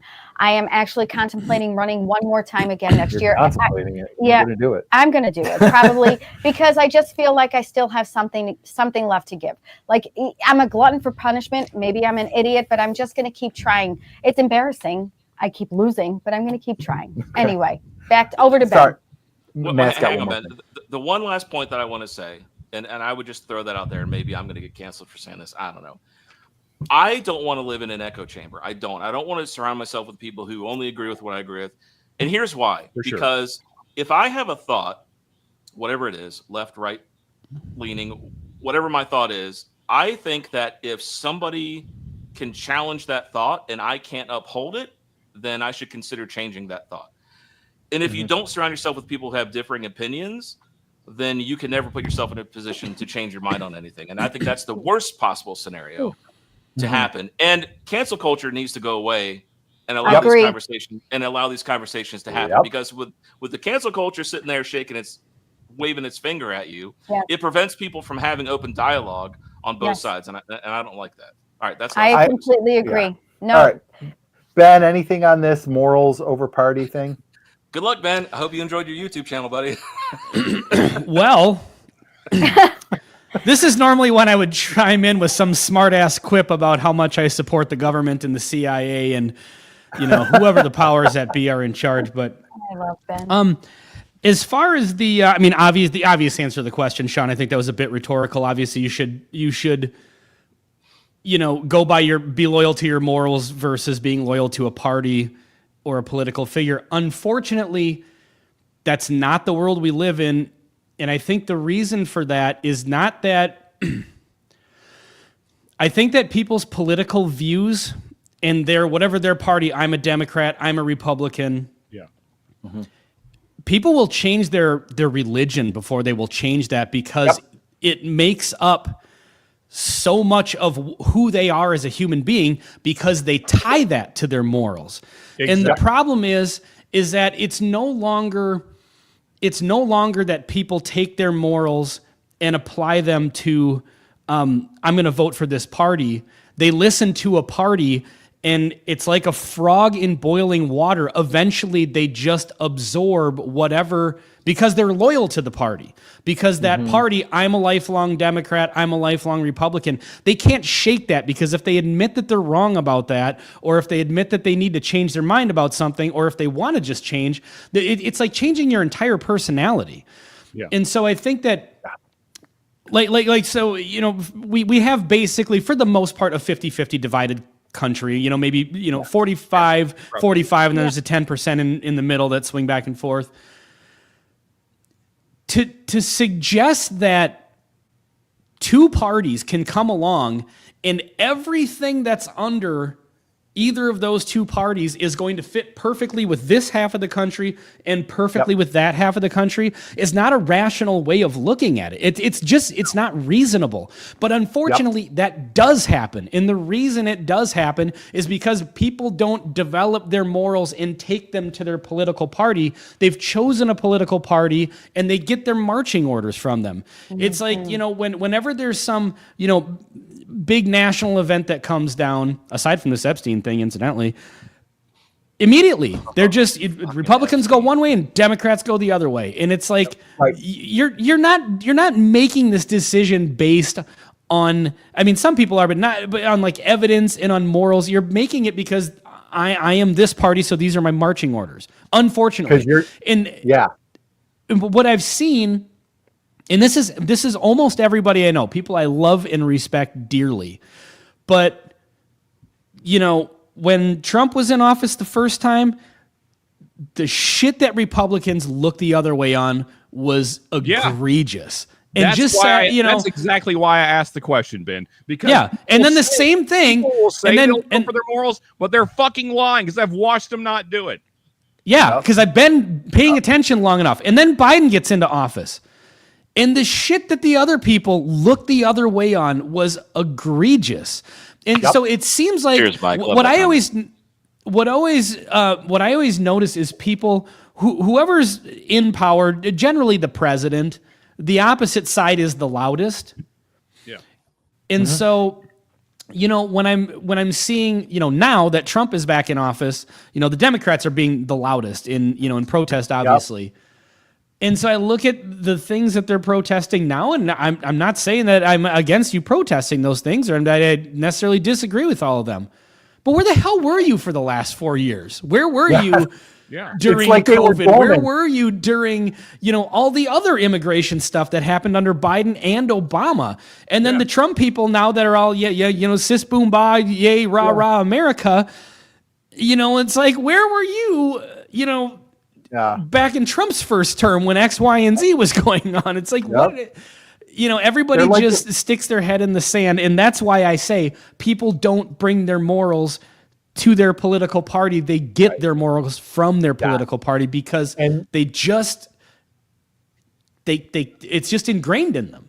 Yeah. And what happens is that becomes such a part of them that's my team and I can't go against my team. And that is one of the and honest God, like we're all sitting here on a social media platform of sorts, I guess. I mean, it's not really like 100% social media, but we're sitting here on a social media platform. But I think that it's no coincidence that this like really hardcore, like this is my team and I won't deviate, and the other side is the bad guys, and has come along with social media, because on social media you can surround yourself with the opinions of people who agree with you. And you get empowered by that. And people who don't agree with you can just swipe away. Yeah. So, or it becomes you can block, empowering. or you don't have to even listen to it. So you create your own echo chamber. And then it's like, if you surround yourself with people who only think the way you do, of course it's going to seem like the people who disagree with you are like, well, the whole world agrees with me on social media. Feel strong. Where's this person coming from? You feel strong and united, and they're, let's face it, keyboard warriors are courageous. I mean, the people behind a keyboard are very, very, very ready to, attack and defend their side. But if you had a conversation with them face to face, it would be very different. Exactly. Well, I mean, you guys, the Whiskey Six folks are aware. Me and Myron have had several conversations about topics that we don't agree on. But I love Myron because he's willing to talk about it. We've never cursed each other out a single time. It's always been very cordial. And here's the thing. No one can see everything. Like, there's so much going on all the time that you're going to miss information. You're going to have blind spots in your information, and somebody else who's watching the other side will have information that you don't have. Tony C earlier said this topic could ruin the bourbon community. I disagree. I think the opposite is true. I think the more that we talk about things together, the more we find out that actually we're very similar, and we actually disagree on like 1% of things. Yes, that's what I agree, Sean. I agree, and that's why it frustrates me with Democrats and Republicans. There's got to be, like 99% of things that are agreed on. They should just pass those and get it done. And I agree with you, Sean. I think we should come back to a place where we can come to the table and talk to each other instead of just relying on being behind a screen and writing the most nastiest things that you can say. For sure. Because it's just the way things are, and that it makes me sound very old. But before all of this technology, people would talk about things, and then you'd talk about it, you'd move on, and that would be the end of it. But now people aren't comfortable. There's social anxiety. People can't talk to each other about the things that they want to talk about. Right. And that's, Myron says, we're more like that. We know. I know Myron and I don't agree on a lot of things, but who gives a shit? And the problem is, the reason we don't know, like he says, we're more like than we know. Mm-hmm. The reason we don't know that is because the two parties have a vested interest in keeping us divided. Correct. And so And so we're constantly looking at the other side. More accurately, Brian, our government has a vested interest in keeping us divided. If we, Yes, were, united, yeah. if we were united against them, because Marianne, you were talking about our civic duty. Our civic duty is to hold these fuckers accountable. That's Nope, and nobody is. Not one side, all of them, all the time. And no one is doing that, because if you're a Democrat, then Trump's the only bad guy, and he's the only problem. And if you're a Republican, then Biden was the bad guy. And they're all problems. And no one is stepping up. Agreed. And no one is stepping up and saying, wait a second, you can't, just because you're a Republican, you can't do that. That's morally wrong. You shouldn't do that. Or, if you're a Democrat, Biden was, come on. His son was like hookers and blow. Why are we excusing these things? It was literally a bag of cocaine found at the White House. That's brutal. Jesus Christ. And then people are like, well, whose could that have been? I don't care what side you're on. If you have any morals at all, then you should say, wait a second. I don't care what party I affiliate what list, with. what That's cocaine. Wrong. That right there is wrong. Someone needs to be accountable for that. So let's steer it to Epstein, because I think along these lines, the MAGAs are going to have a problem here. Because if you stay like true MAGA and I'm support Trump no matter what, after pulling this shit this week, I think you've got to ask yourself Sean's question.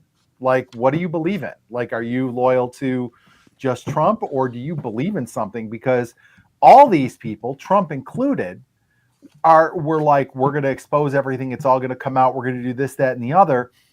And today, in the press, you sent the Instagram, the two statements or whatever, and Trump's like, are we still asking about Epstein? Yeah. It's like, well, hell yeah, we're still asking about it, because you just this week freaking because he everybody. talked about it for a decade and a half. Trump himself for 15 fucking years, and now you're pretending like, oh, it's no big deal.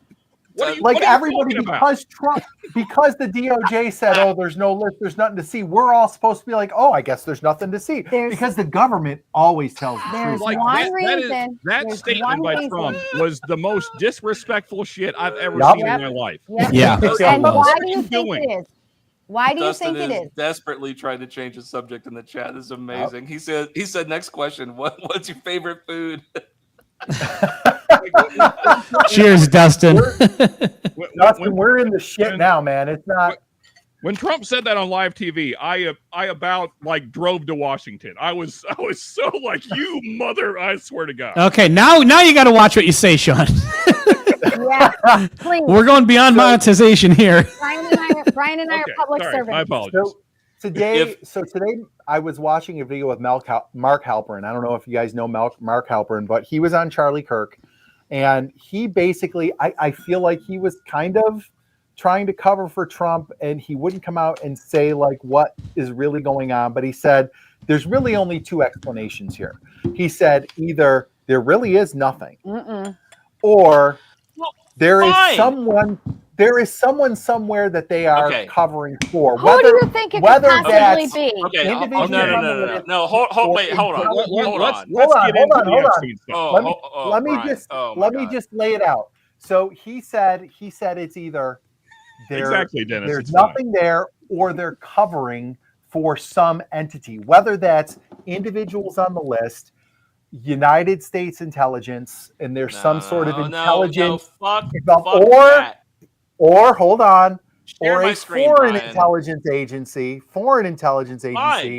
that is also pulling the strings. I'm not saying either one of those are acceptable. I'm saying that.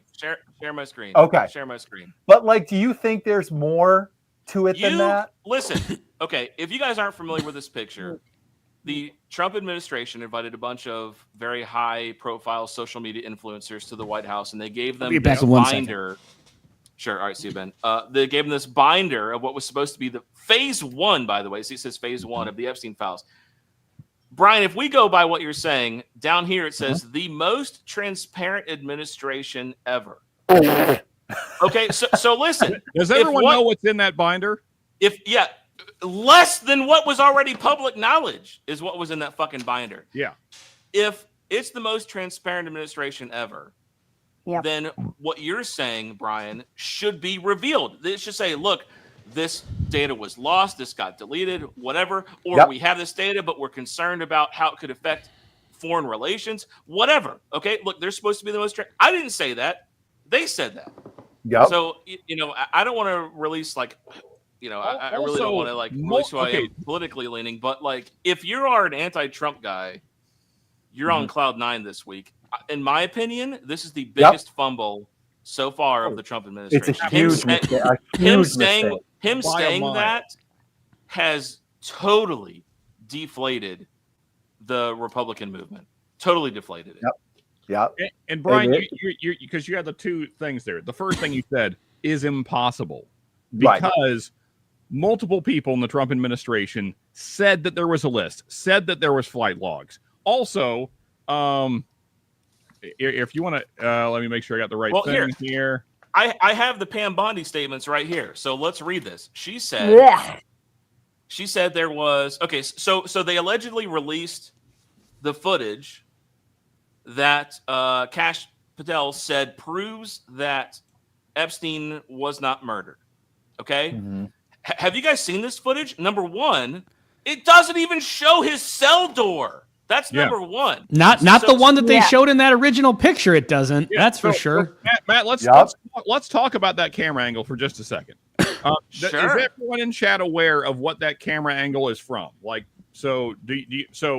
Yeah, it's from the camera is facing this direction. Waffle House Live. What you're looking at is the opposite corner of that cell block. So where the camera is the farthest point away from where his cell is. You can barely see if you zoom in real close. You can barely see the steps that go up to where his cell is. You can't see his cell. You can't see his cell at all. I want to share my screen, Brian, real quick. Okay, so share my screen, Brian, share my screen. 46. I'm so sorry, guys. I'll shut up. No, you're good. It's really funny. It's really funny. Cell 46 is not Epstein. This door here, this is a common area. Okay, this I don't know if you guys can see my mouse. This area here, this is a guard's desk.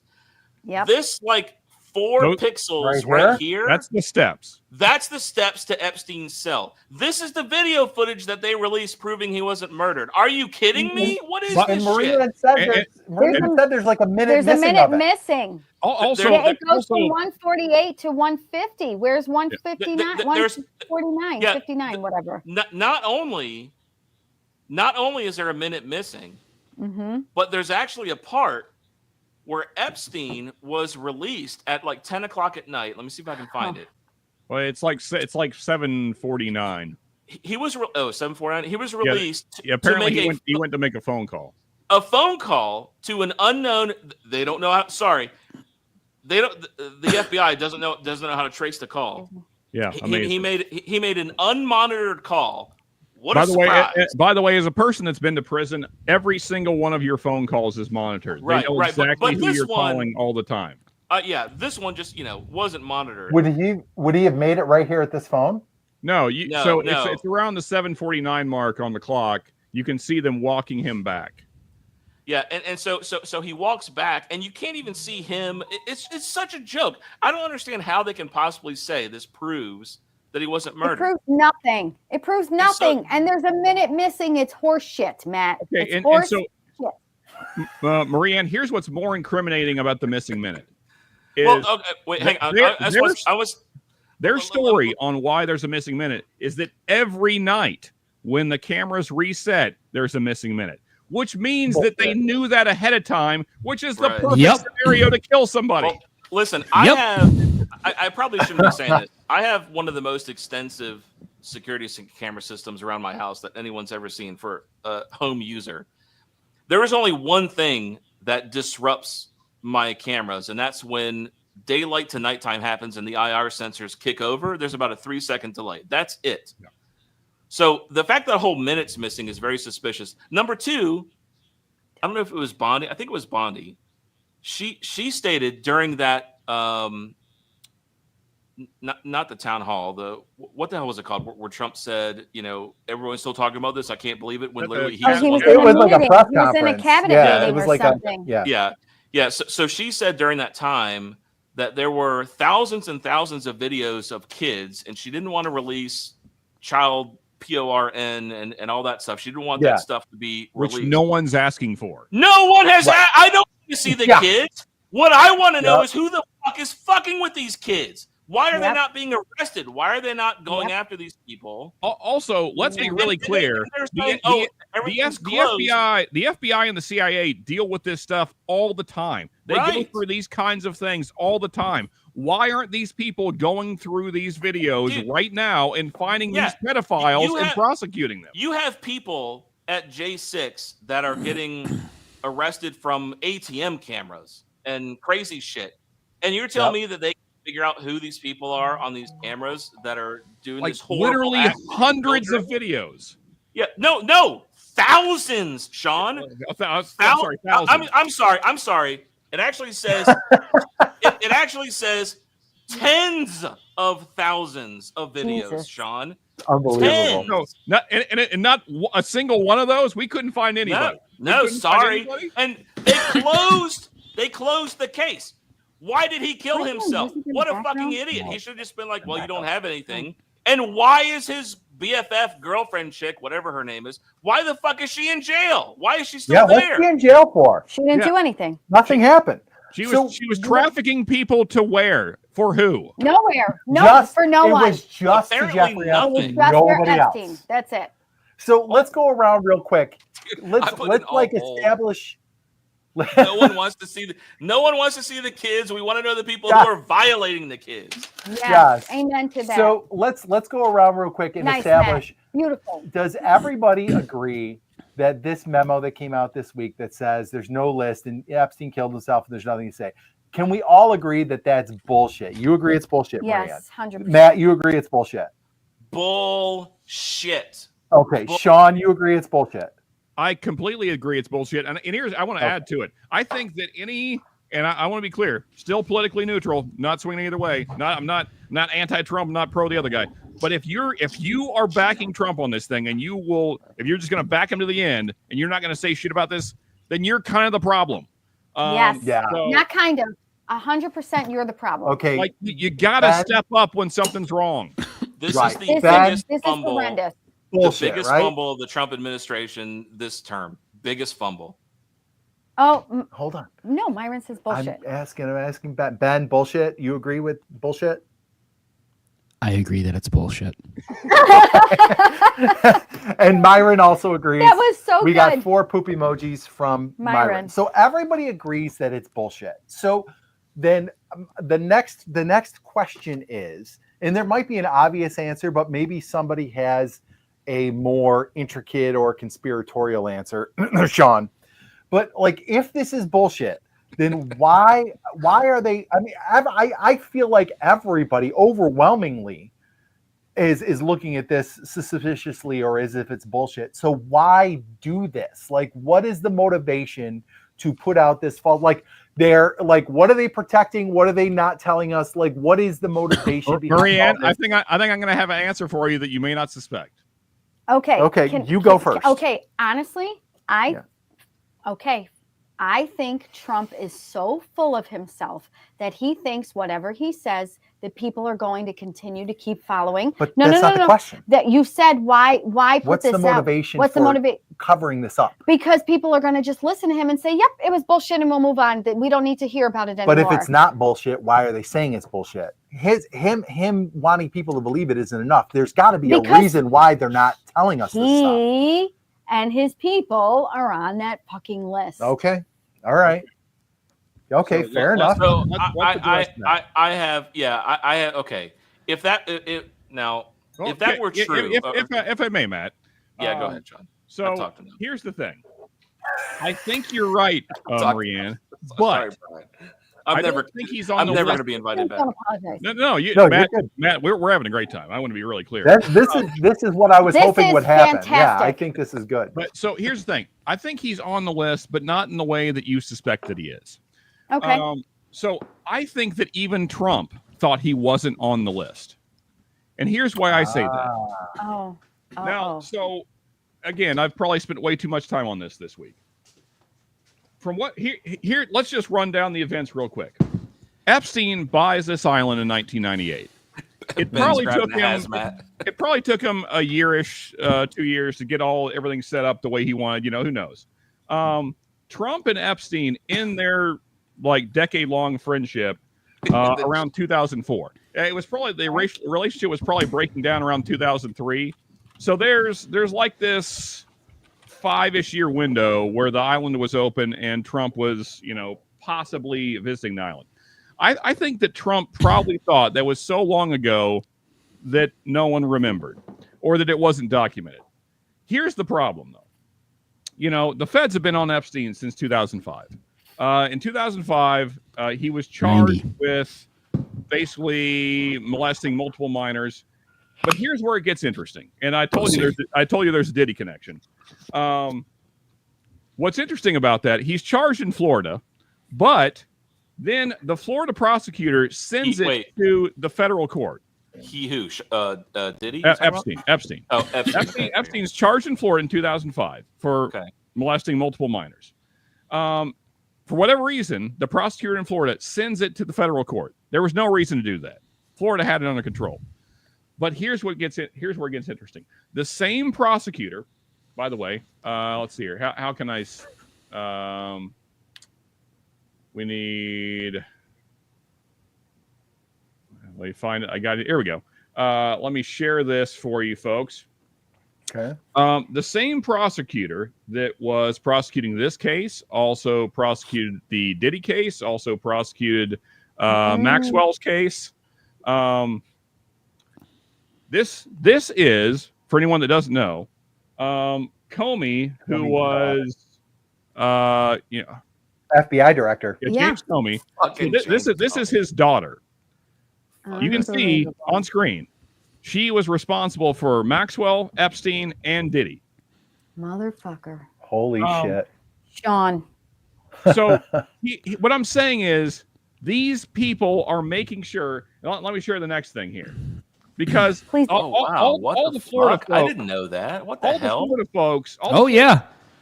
This goes deep. All the That's what she said. That's what she said. Indeed. That's what she said. Yay! Okay, so here's the thing.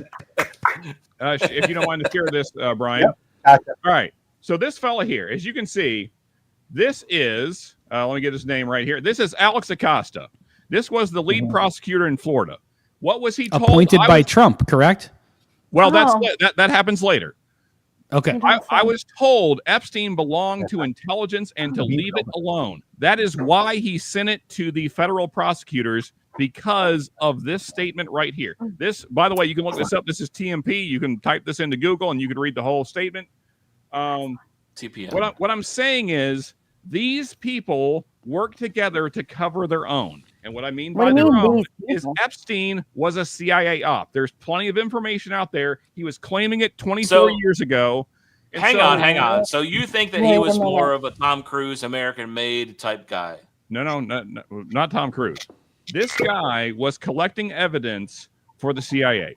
Also, by the way, let me find it here. This right here. Brian, if you can share this. Again, a thing you can look up on your own time, folks.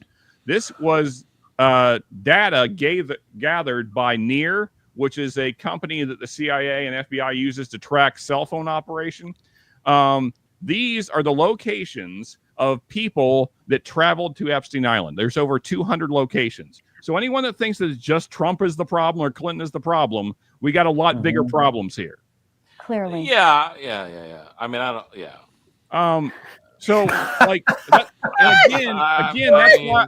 Again, this is why I'm saying this is not a Republican or Democrat problem. I don't. Yeah. And again, this is not hearsay. This is official data tracking cell phones that went to that island. They spent time on that island. This is not bullshit. These are people that went to that island, stayed there for long periods of time. Over 200 cell phones were tracked. Why were they tracked by the CIA and the FBI? I have a question. What? Okay, stop sharing. What the hell what do we do? What do the American people do to call bullshit on this and say, this is not right? Open it back up. this is not the end. This is you're feeding us a line of bullshit. This is not right. Like, what do we do? Seriously, what can anybody do? This is terrible. This is clearly a line of bullshit that they think people are stupid enough to follow. And I think that the majority of people in this country all think the way we do. So what do we do? Well, I said earlier in our text chat, I think it's about time for another tea party. Yep. Do you? Look, I understand that these things are complicated, but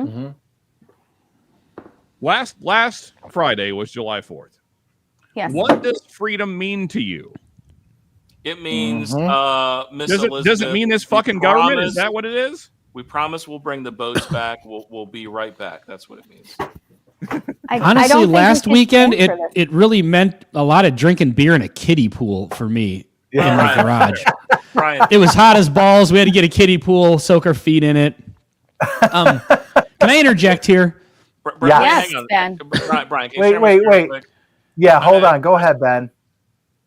I don't think it really matters. I mean, it matters on a moral level and on a, obviously a legal level, whether or not Trump is in the files. I think there's going to be a lot Sure. of people that are in the files in some way or another. Now, there's probably plenty of people that are, had dealings with him and whatever that had nothing to do with anything nefarious or, not above board.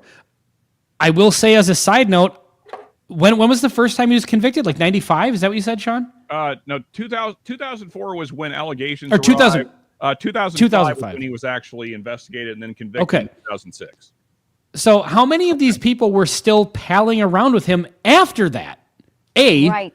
That's a big problem for me. So, Well, I get that so there are a Ben- lot of people that were in the files that never did anything wrong, but what the hell were you doing there to begin with this guy? So Ben, real quick, to answer your recent question there, all of those cell phone tracking data, all of that is from 2015 and on. So to answer your question, over 200 people after his an alleged, not alleged, I mean, his charges should have been way more than they were. He molested. Oh yeah, he got the sweetheart deal, and people still did business with him. So all of that aside, as far as Trump being in the files or not, and he's doing this to protect himself, it doesn't matter whether or not there's evidence that he partook in these things with Jeffrey Epstein. What matters is somebody did, and somebody who's more powerful than the president of the United States doesn't want that information out.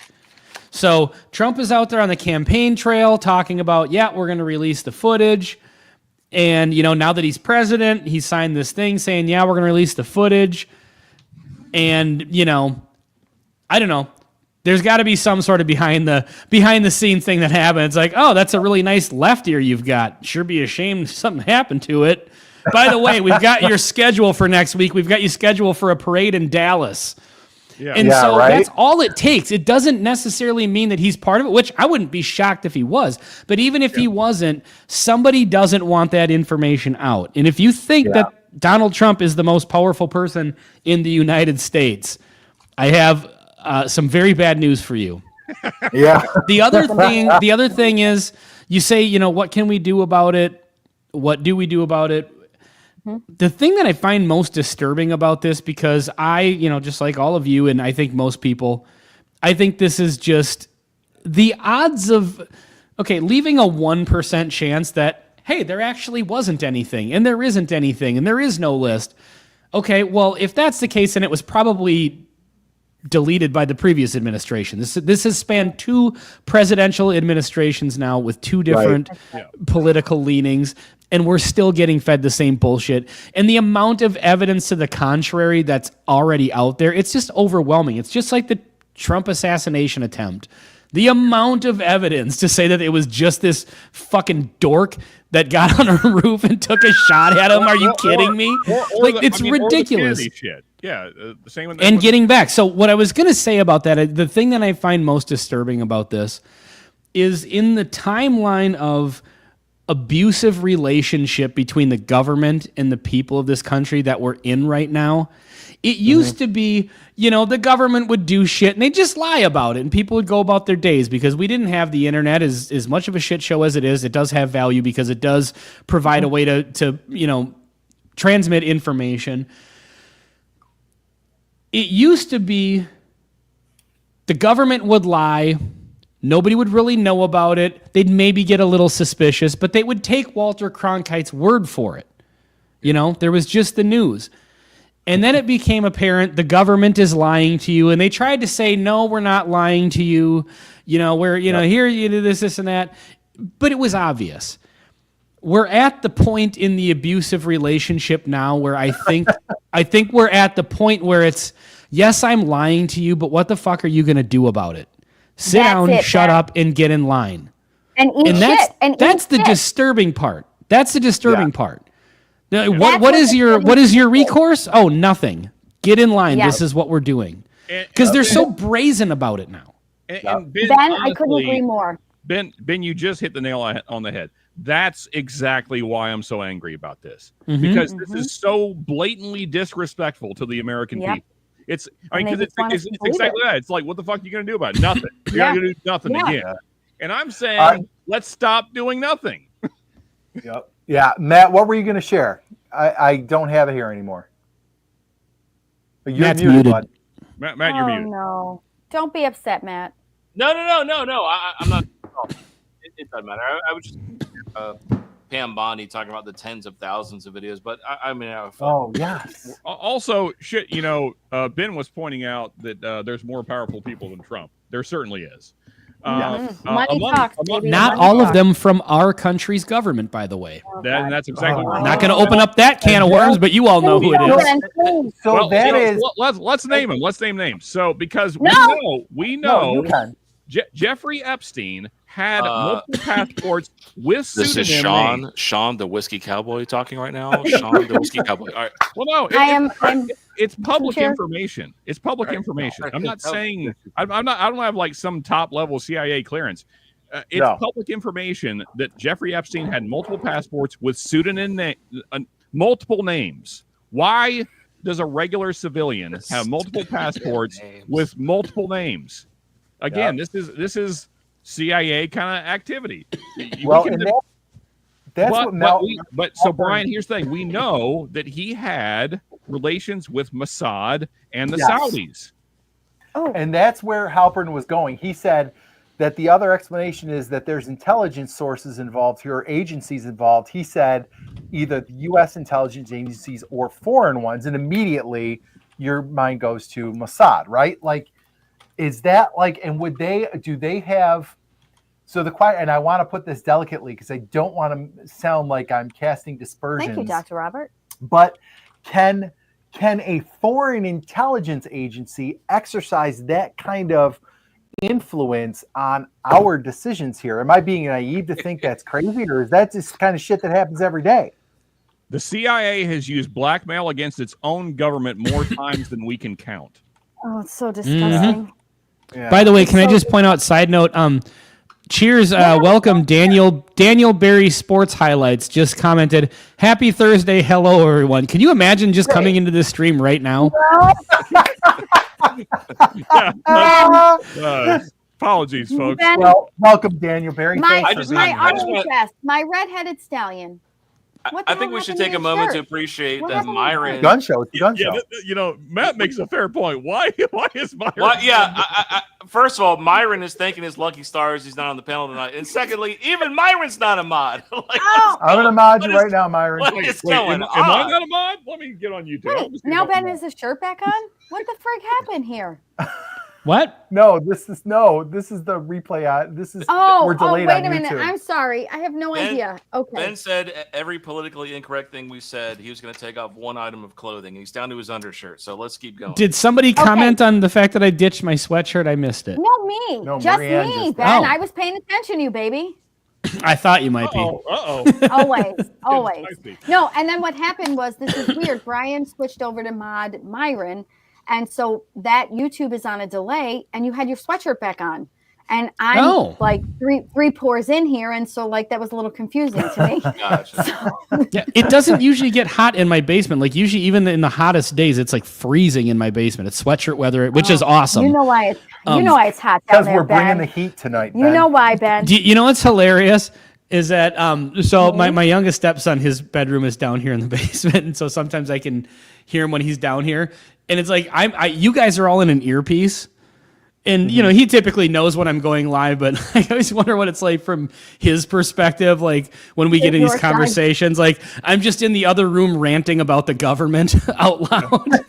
What is Dad? The one night we were on with, talking about Bigfoot and shit, Yeah. Oh, yeah. That's good stuff. like the weird conversations. Okay, Maximalism. How about that? So my back to my original question, like Oh, God. Sean, I guess you kind of covered it. Matt, like, does anybody else want to posit a theory about like what is the motivation behind like being like nothing to see here? Like what Oh, I got Why? what's behind it? All right. I have one tinfoil hat theory. Okay, let's hear it. This is so Uno reverse card 4D chess bullshit. I don't even think this is true. All right. It's, I like I it's think I agree already. It's possible. Me too. It's possible there could be some sort of leverage here with other countries for negotiations from the U.S. side with not having all this transparently public. That's my only guess. Now, going back to Trump being That's why outed, I brought up the Saudis and Israel, by the way. yeah, Matt, now, that's legitimately what I think it is. I don't think that Yeah. that's now crazy going at back to all. Trump being outed, in my opinion, the amount of shit they threw at Trump when he was running, I don't know why they would have not thrown that at him, because the Democrats had all this evidence prior to the administration change. Why would they not have thrown that out at him during that time Yeah. Right. if there was something egregious that he had done? Yeah, That's all I'm I going to say. think to Matt's point, I think if Trump is in the files at all, Okay. it's very minor compared to the other things that are in the files. It would be much more damning to other people. Exactly. The act of revealing his I don't know, aggressions or his bad whatever would somehow implicate other people. And by the way, I like Ben. I don't disbelieve that he's potentially in the files. I think he totally could be. I just think there's a lot of other people in the files that probably did worse stuff, and that's why it's never going to see the light of day. But again, you can't claim to be the most transparent administration ever That's true.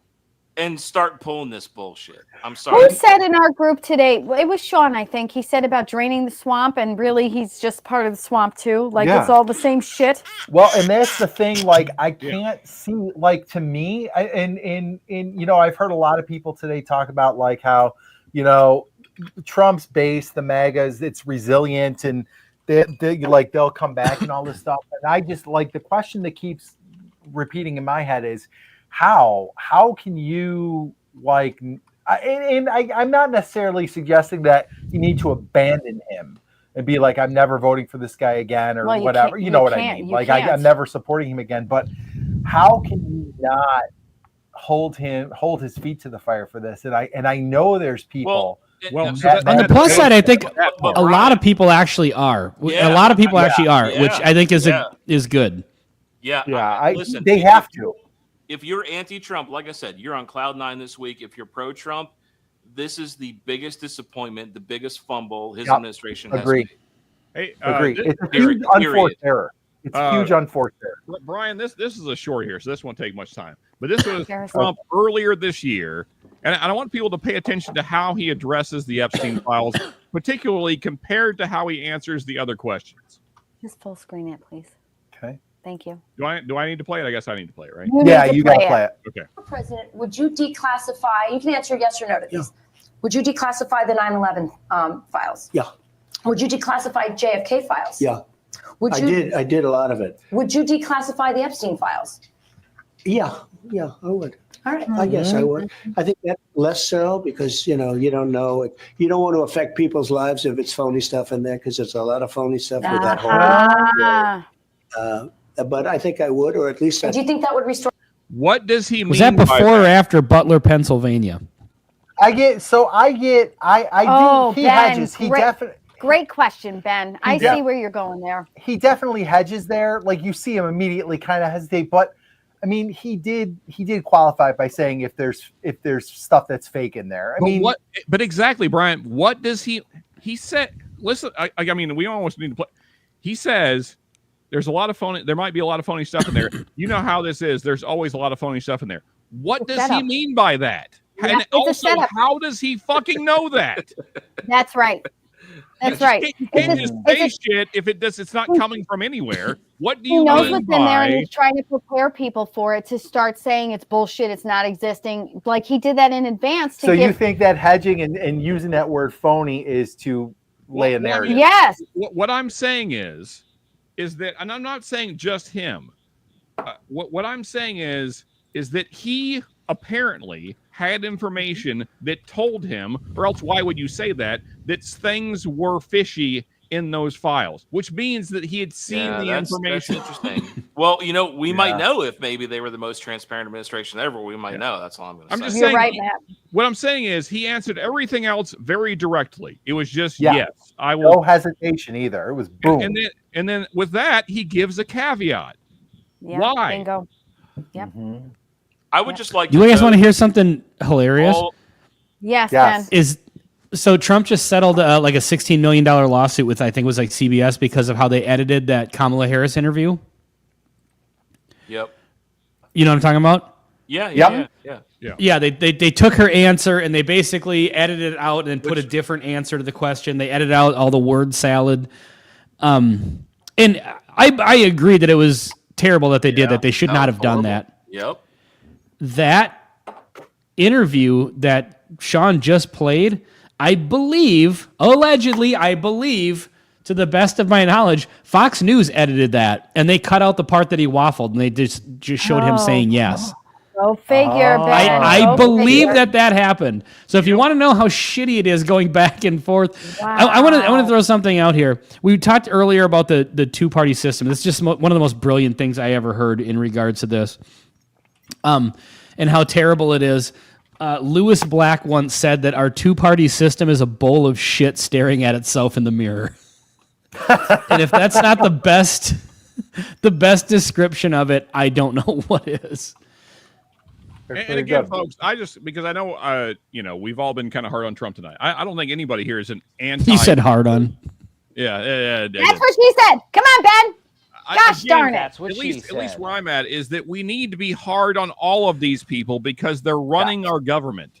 They're doing the most important thing that you can do in this country, and no one's holding them accountable. And they work for us. Gosh darn it. I would like to. It drives me nuts. You are public servants. Yep. You serve us. Our tax dollars pay their mother effing salaries. They work for us. I stand by that no matter what political party I belong to. Exactly. Well, I mean, and again, for those of you that know me more intimately, you know my backstory and my history. Sean. Yeah. Well, check out Sean's OnlyFans at whiskeycowboy.com. You know what, Matt? I wish it was as exciting as that. Spoiler alert, folks. He still wears the cowboy hat, but nothing else. It really does. Cowboy hat and cowboy boots.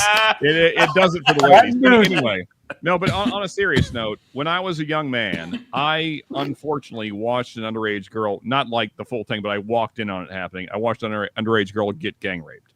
Oh my God. Jesus Christ. I'm not going to talk about it in depth. It was not a great point in my life, obviously. I was hanging out with some very bad people at the time. And so what I'm getting to is that this is more for me than just news on the television. The people, I've known these kind of people, the people that do this. They're going to be sexual deviants the rest of their lives because that's who they are. The only way to get rid of them is shooting them in the face. So what I'm saying is, and what we've heard from our government multiple times this month is that it's fine to be a pedophile. Diddy, Epstein, all these people, no one is being held accountable and no one's standing up. No one is standing up and saying, wait a minute. Wait a second. You can't. Diddy's innocent. Epstein didn't have a list. Nobody is indicted for molesting all these girls. What are we doing? Like, as Americans, what are we going to do? Like, you can't just let these, just because they have money and they're in positions of power that we gave them. Yeah. You can't just say, well, let's just be apathetic and let it slide off our backs. Not a big deal. These people are going to keep raping young girls if you don't stop them. And you'd like to think this is the breaking point, but I don't believe it is. Like, I don't think it's going to be the point where people are like, okay, enough is enough. I mean, I just don't see that happening. Do you guys know who CoffeeZilla is? No. All right, he's a YouTuber, but he actually started selling shirts. He started selling shirts. Crime is legal, Sean. I'm sorry, Marianne. I may have went too hard there, but this should be upsetting. It should be. Yeah. This should be incredibly upsetting for everyone. No one should be okay with this. No. I I'd agree. like to toast every Whiskey Wisdom subscriber that has just unsubscribed. Cheers to you guys. Well, and the thing is, too, to your point, Sean, Myron made a comment earlier that I meant to comment on about, insider trading. Mm-hmm. Like, we already put up with so much shit that we shouldn't put up with, but if this is not the limit, what is? Yeah. You know what I mean? Like, it's bad enough we put up with criminal activity. It's bad enough we put up with the lies. It's bad enough we put up with the insider trading. It's bad enough we put up with multitudes of things, corruption, this, and that. If this isn't the one thing that everybody just never lets go of, this is, if you know what the best thing we can do is never let this go. Exactly. Like, never stop bringing it up. That question that Trump got asked today that he gave the dumbest answer in political history to, that question should be asked to him and every single administration from here on out until there are answers. And that was exactly my point with the first question, Ben, is that all you MAGA guys, I realize that you might think that this is better than the alternative. Fair enough. You can think that, but never let this go. Unless you're okay with young girls being raped. If you're fine with that, then let it go. But if you're not, then you need to bring this up every day for the rest of your life. And I'll guarantee you that what Trump thought was going to happen today, that answer, and it was a stupid answer. You're 100% right, Ben. But I think he thinks, just like with other things, that it's almost like a strong arm tactic, right? He's like, I'm going to say this and put it to rest, and that's going to be it. And he thinks, well, it's like what Marianne said earlier. He was assuming that people were just gonna, that his sycophants were just gonna say, okay, right, and take it. Yeah, right. He said it, and that's that. Yeah, exactly. So, and I think you're right, Sean. Like, the antidote to that is you keep asking. Let him try to bluster and be like, why are we still talking about this? Well, because it seems kind of like bullshit, sir. So why don't you tell us the fucking truth? So I don't know. I mean, it is very frustrating. And again, folks, I'm sorry for going so hard tonight and everyone that had to hear all my rants throughout the week. No. But I mean, you can't let these people keep doing this. Yep. You can't let them do it. Agree. Because they won't stop. Yep. All right, 100%. who's ready for Would You Rather? Matt, you just beat me to it. I was going, so who's got a rapid fire? Let's do it, brother. Somebody break the chaos for a second. All right. So Ben, We you went said you from had a 40 good rapid went from fire. 40 viewers to 31. Maybe we need to go to Would You Rather at this point. Ben, you had a rapid so- fire. What do you got? So for the folks hanging out still, thank you for sticking with us. But I think this was an important conversation. It was. I don't think it's going to make a difference because we're just a small group of folks on the internet, but it is a good conversation. I hope so. Share it, folks. Share it with your But I would be willing to bet. Because it shows people who can have a conversation Yes. and have a different opposing views and still be able to talk and be able to be rational human adults and still like each other at the end of the conversation. Yes. Absolutely. I'd be willing to bet we are all differently politically minded, and you're totally right. 100%. We are. I had to excuse myself. I was just going to say that. I'm sorry. I was very upset about the stuff that was happening to children and to women, that was very upsetting for me. I had to excuse myself for just a second. So I'm glad we're moving on. But still, no, for real. Like, this was a good, eye-opening conversation. I think that it shows that people who drink whiskey are intelligent, smart, capable people, and that we can have conversations about many different things and still be friends at the end of the 100%. evening. Agree 100%. And Marianne, Absolutely. again, everyone should be just that upset. Yeah. Yes. That was really upsetting to me. I'm sorry I had to step off for a minute, but I had to. No, Marianne, you had the most appropriate reaction to this conversation. Yeah, for real. Of anyone. Yep. Marianne, That's really how did. upset every American should be right now. Yes. And if Yep. anything I'm came from the upset. conversation, Sean gained a couple of subscribers to his OnlyFans. So we appreciate it, Sean. Yeah, I Thank saw you. I something think about a that's more- bearskin rug. Yeah. I don't even know where that came from. And it was on the screen for like 20 minutes because Brian left. I'm glad my emotional It breakdown. was Myron. Myron saw Sean on a It's bearskin fine. rug. All right. Cheers, buddy. Let's get into this rapid fire. By the way, I just want to throw this out there. The McFarland 16. I know this is not a standard whiskey profile, but I got to tell you, I really like this stuff. At 90 proof, that's kind of a banger. It's a blend of 16-year-old and 14-year-old bourbon whiskey finished in Pedro Jimenez sherry cask for 2 years. Nice. Nice. And Yeah, that's it's a Total Wine one. Total It's one Wine. of the Nice. yeah, and it's All right. actually really good. Right on. All right, Ben. Anyway, so rapid fire, is there anything, and so should I say my answer on the rapid fire Sure. right away? Okay, you go Okay. first, buddy. Yeah. Is there anything that you can see on a whiskey label that automatically makes you say, nope, I'm not buying it? For me, a lot of times it used to be Texas. I've gotten a little better about that. Cheers. Typically, it's this one double gold in the San Francisco World Spirits thing, because that is the ultimate participation trophy. Every whiskey that has that on it ends up being shit, except for that Debonair, because it had that sticker on it. And so that turned me away from it. But I looked it up. They had the information on there, and I gave it a chance, and I'm glad I did. Okay. Sean, you got one? A non-age stated bottle that says on the back produced in Indiana. Okay. All right. I don't need really? young MGP. Unless I get some kind of inside information man. that it's I'm an MGP Fair enough. whore. I don't know, Sean. I love MGP. So does Brian. But I'll tell you what, I think the sweet spot is probably 5 to 9 years. Like, I don't really For have sure. a lot of patience for stuff younger than that, for sure. So if it's like a 3 or 4 Oh, year. God, it's just killing me to not make the most inappropriate joke in the world right now. Is he Ben, about to Ben- shit himself? What's happening? I don't know. I was going to ask, is that Brad's bourbon reviews? It is. And It is. This is my answer, Brian, right here. Found Okay. the dumbest thing I've ever seen in whiskey.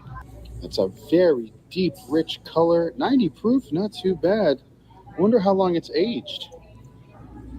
Aged in oak for 24 hours. Oh my! That has to be artificially flavored. Oh, for sure. Aged Oh, for 24 my. hours. I'm Hey, out. Orlando. Cheers, buddy.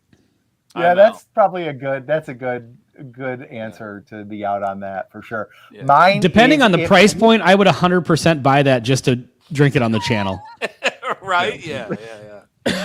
Mine is if the bottle says American single malt. I don't like it. Okay. Now, Fair Brian, enough. Brian, hold on. Have I you strongly had disagree, a but that's Westward? okay. I have not had a Westward. Okay. I hate single malts.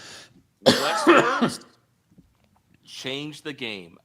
Okay. Listen. This is Westward is somebody right excellent. here who I would never touch a single malt ever. Westwards are phenomenal, Brian. Phenomenal. Okay. So, I'll Brian, try one someday. Yeah, old pirate bourbon, dude. I haven't seen him in forever. Holy shit! Brian, have I you have ever not had had that either. have you ever had a Stranahan's pick, not the Shelfer? I have a sample of Stranahan's from Ben. It's sitting upstairs. I have not. Is opened it a yet. pick or a Shelfer? It's a pick. It's a cast strength pick. It's a good one. yeah. Okay. Oh, by the way, Brian, I meant to text you last night. Did you guys win that in a Patreon giveaway? I believe so. Yes. Okay, because you won the Patreon giveaway last night, and I was like, I think they've already won. And I'm trying to make No, it so that's everybody not. gets to win once for the first round. Yeah. We take people off the list. That's what we're doing now. Also, Brian. Yeah, that's what I meant to do as well. So, by the way, can I just say that I think Kraken wins the chat tonight because he just put a comment up a couple minutes ago. It says, "Oh shit, this is a whiskey channel. I'm out." Heck yeah. What's up, Kraken? Yeah, man.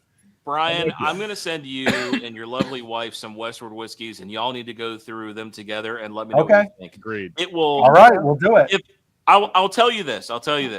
If Westward doesn't change your mind, y'all's mind on single malts, This you're bottle never going to free. like a single malt ever. Okay. All right. Fair enough. Long gone, but this is a great American single malt. Okay. The JD. Now I like peated stuff, so I like the Balcones peated, but Stranahan's, Old Line, Westward, Yeah, Westward. Revenant. This is also peated, so if you're anti-peated, but they do non-peated stuff as well. Okay. This is how we do rapid fire, folks.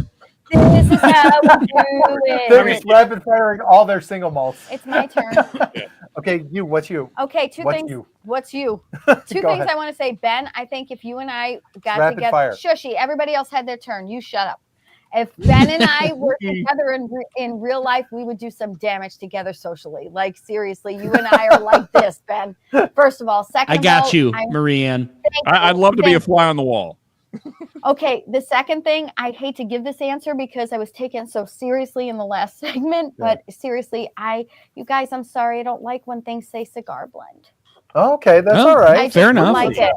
What okay. what cigar blends have you had that you don't like? Yeah. Oh, He's we gonna got- send you some. goodness. We've had Magnus. Mhm. We've had Copper and Cash. Just You don't like that there's Magnus? this- Okay. no, you We've guys, had there's that 20-year there's cigar this- blend, Copper and Cash. there's Okay. this flavor to it that there's the end note that I can't get Fair enough. past, and I don't know what it is. Okay. Yeah. All right, Brian, listen, after the show, remind me, I'm gonna send you some single malts. I'm gonna include the short barrel 36 gauge. It's gonna change your Okay. life. Okay. Okay. It is All fantastic. right. I'm always open to it, I'm but here for it. it's this tobacco-y flavor that I don't know. My mom smoked until I was 18, and I think that really turned me off. Finishes on it. You don't And like the so finishes. I think it reminds me of still that kind of time, and like it's just not for me. Okay. Yeah. Cool, cool. Okay. All right. All right, Sean, would you rather? I'm gonna pass up my rapid fire. It's okay. No. How about go? Because I want to hear it. No, do you Go- would you rather, and then we'll see where we are. Okay. All right. You asked. I did. I need to laugh because I just had a cry in my exercise Jeez. room for 20 minutes. Out here. Don't Okay. cry. Listen, I did. I have puffy eyes from crying. Oh Jesus Christ! Jeffrey Sean. Wack. God damn it, Sean. Whack. All right, rapid fire. Would you rather? Let's go. Wack, Would you Wack's rather? coming- I'm just saying, Would you Wack's coming rather? in at a weird time. Other things happened tonight. I apologize for what's about to happen. Oh Yeah. God. Would you rather stand by your criminal, greedy, pedophile, No, what the fighting fuck? government, Oh my God. or so you can stand by your current government, or would you rather make January 6th look like a day at Disney World? Go. Oh my God. Disney World. Disney I World. have to take Disney World. This is disgusting. I hate this question. What kind of Didn't we learn our lesson last time we let Sean do a would you rather? can we I not know, pivot to really, bourbon Ben. shit? Jeff. Like, oh my god. Okay. All right. All Okay, right. I'm Jeffrey doing my Wack, question. hold I'm on. doing my question. Jeffrey I Webb. you're gonna vetoed have the to go question back. and say we go to bourbon shit. All It right. got pretty No, heavy no, and no, no. We're gonna end it after this, but okay, here we No, go. no, Marianne, So- just do your thing. Yeah. Ignore my. Okay. So you guys, I don't know if you've seen this, if this Rapid thing. fire. Okay, I have to give a little background here. There was a woman who was invited to a party by her son's friend's mother. And she was like a +1 to this party. And she brought a beautiful antipasto salad. And what happened, I know it's very important to the story. It's very important. It was beautiful. It was beautiful. Trust me. I love the answer. Oh my god, Brian, I fucking love your wife, dude. This is amazing. This is Go ahead. Go ahead. Oh my So God. the host of the party. Marianne, I have a side This question. is like an this is What like an kind of episode pasta was Sopranos. used? That's very important. She This is used, she made her own amazing. fresh mozzarella cheese. I would say mozzarella style. I'm from Brooklyn. She made her own mozzarella all cheese. right. It was her What homemade. is She put happening? meat. It was Go like ahead, go ahead, go ahead. He asked me a freaking question. Hey, Brian, you don't hurry her up. I'm enjoying the details. Thank you. Okay, so Myron saw it. so they go to this house, and she comes in, and she sets her salad down, and the host like basically say, "What the F are you doing here? We Who are don't you? know you. Who are you? Get out!" And this woman who brought this beautiful salad, who is a +1 of this woman's her son's An invited guest. of an a invited +1 guest. of an invited guest. Thank you. She leaves because she's totally mortified. So my rapid fire question is, if you had a +1 guest come to your house and That you you didn't didn't know. know, how would you treat them? What would your response to them be? And we're going to start with Matt. Wait, say the question one more time. Just So if this person, so if just a question. Just a question. it's a plus, so it's a +1. Put the phone down, Matt. No, A +1. I'm talking to the chat. Just a question. Just Okay, I'll it's a do it. I got I'll it. do it. It's a +1 of an invited You have guest. to take that you Matt's don't phone know. away from him. Yeah, They plus bring one a guess you don't lovely know. antipasto salad. A lovely. Like, how would you Beautiful. It was respond to them? beautiful. That was How would not you the respond to them question. coming into your home? Let Marie-Ann do the question, Brian. How would Okay, I if respond you- to a plus? No. Listen to me, Matt. Pay attention. Look in my eyes Okay, here. all right. Okay. I'm looking at you. All right, let's You go. have, Me and you. you have someone comes to your home who is a Yep. +1 to your friend. You don't know this Okay. person, Okay. but she is technically a stranger to you. But your friend has said, "I'm bringing someone with me." How do you Yep. treat this person when this person comes to your house? With absolute love. Why would you treat them any Thank you. differently? That's how. That's That's how. it. Are you Answer. kidding me? Listen, if they're coming as a +1 to somebody that I know, total respect to them. Thank you. And they that's all bring you a can do. beautiful salad, a $45 Yes. fucking And by the way, antipasta if anybody salad. walks in my house and they say I have an antipasta, that's amazing on its own. Okay. No. So That's right. totally welcome. So, Absolutely. Sean, what about you? Are you treating them well, or are you being a dick? All right. So here's the thing that you need to know, folks. I'm from the South. boy. No Here one we gives go. a shit about antipasta salads in the South. So if that's what you're bringing to a gathering, I'm probably kicking you out. Just not because you're a +1, just because you brought antipasta salad. I think it's gross. If you brought if you brought Sean. cornbread, or if you brought like a plate of yams, you'd be in. We'd be good. Even like a pack of soda would be good. But antipasta salad, I don't even know what to do with this. It doesn't make a good side dish. You can't. It's cold, so you You can't. eat Like, it. You put the meat in your mouth. Ben, you put the meat in your mouth. That's what she no, said. there's no meat in antipasta salad. Yes, It's- there Yeah, is. antipasto There's is like salami. the salami and the Gabagool. cheese. I don't Come know on. about Oh, the okay. the Okay. gabagool. Come on. Okay, you know what? I apologize. I'm thinking of pasta salad, not antipasta. No, this doesn't No. have any pasta in it. My apologies. Okay, It's that's okay. fine. I forgive you. I still like you. Ben, what say you? I may know have you drank- don't I may have sweaty, drank Ben. some. You and I I are apologize. kindred spirits. Yeah, I think that if I'm the host and I knew the person was bringing a +1, I would 100% expect them to bring a +1, and I would be nice to that person. I have never heard of whatever kind of salad you're talking about, Oh, but I would say that I would I'm say- also confused on the antipasta salad. yeah, I've talking literally about never heard of it. But here's what I'm gonna say, Marie-Ann. okay, Ben. If I knew the person was bringing a +1, I would of course treat them like anybody else, and I would treat them with the respect and welcome them into my home. And I think Matt. that person should have done that regardless of what kind of salad you brought to this party, because Yeah. this sounds suspiciously like it's about you. You know what? What I heard, what the interwebs are saying is that there was some suspicious activity happening within this home that was illegal, and they didn't want people who are unaware or not in their social network to be a part of it, and so they were trying to make her feel uncomfortable. Like, why is she in the Oh. house? Yeah, Sean, what's I up? have a very quick side question. So what Dave Renstrom, shout out. By the way, Dave, put in the chat where in Minnesota you're at. But yeah, in Minnesota, we make salads out of Snickers bars and Okay. Jell-O. So this would be an antipasto. This is Make all it big, the make it all big. the greatest things that Italians love. Salami. It's got ham. It's got like artichoke hearts are pretty gross, fresh but mozzarella, and you just put it all on a plate, and then you You put it guys- with some bread. You what guys, kind it's of beautiful. peppers are those? That kind of matters. Pepperoni. Those these are hot cherry peppers. And then you got some pepperoncini over here, like some green hot peppers. Yeah, some okay. That looks. some By the olives. way, Yeah. that listen, that looks amazing, Brian. That's a party right there. And That's a party. You guys, all kidding aside, that is not an inexpensive salad. That No. costs I'm a a lot of money. huge. I'm a huge fan of chickpeas. You know what, Marianne? looks I amazing. completely changed my answer. They would be completely welcome at any party. Thank you. Sean, cheers to you for drinking some. That's Rebecca right. with The me. Cheers, fucking brother. legendary pour here to end it And off. listen, if I invited Brian or Ben or Sean over and they came with a plus I'm not one, invited. 100% respect to whoever they bring over. What the fuck, It's- Matt? You didn't say my name. You literally ignored me in this invitation. No, I didn't. I said if I invited Brian or Ben or Sean and they brought a plus one, which would I'm be the plus Brian's, one? which would be Well, Brian's technically, one. I'm it not really trying only to say matters anything Brian. negative. I'm just saying I what love you. I'm saying is trust. Oh my God! This is I turning mean, into a negative generally somehow. guys communicate with other guys, so you would be the plus one in this. I mean, Fair enough. if what I'm if- trying if to Matt, say, if Matt contacted you directly instead of Brian, that would be more weird. that would than be the other- weird. Yeah. Absolutely. Out of respect to Brian, I would never do that. Like He's ever. gonna But, gonna contact me, And then you're going to tell I'm me, gonna Matt, give you Matt, permission to join us.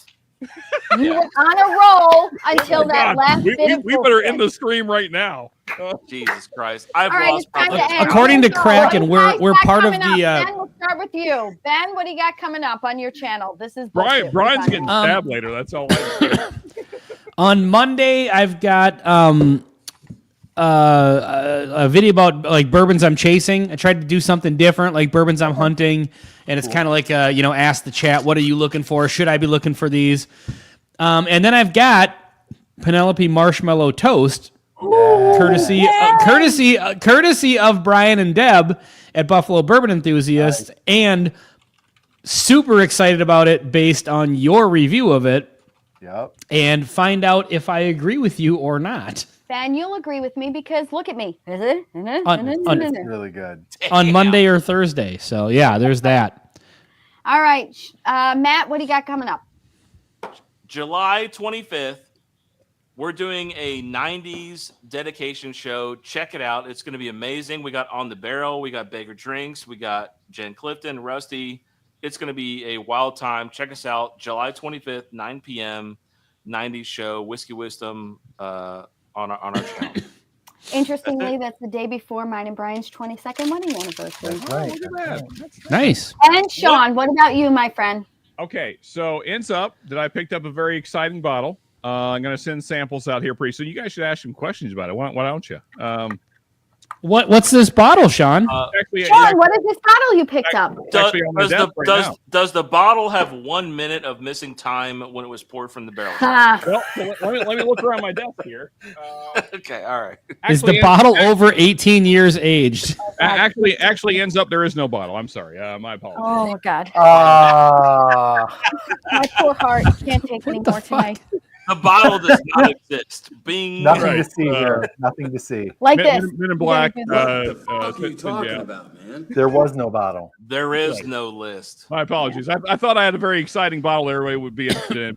I don't have a bottle, so Yeah. never- All right, and what do we have coming up on Bourbon School? Review of Sean Ruckman's 13th Colony on Monday. We've got a blind of all 4 Penelope Project Oh my X God, that was so much bottles. fun. That was great. We found all 4 in a shop in Michigan. They are all fantastic, but we definitely had a clear favorite.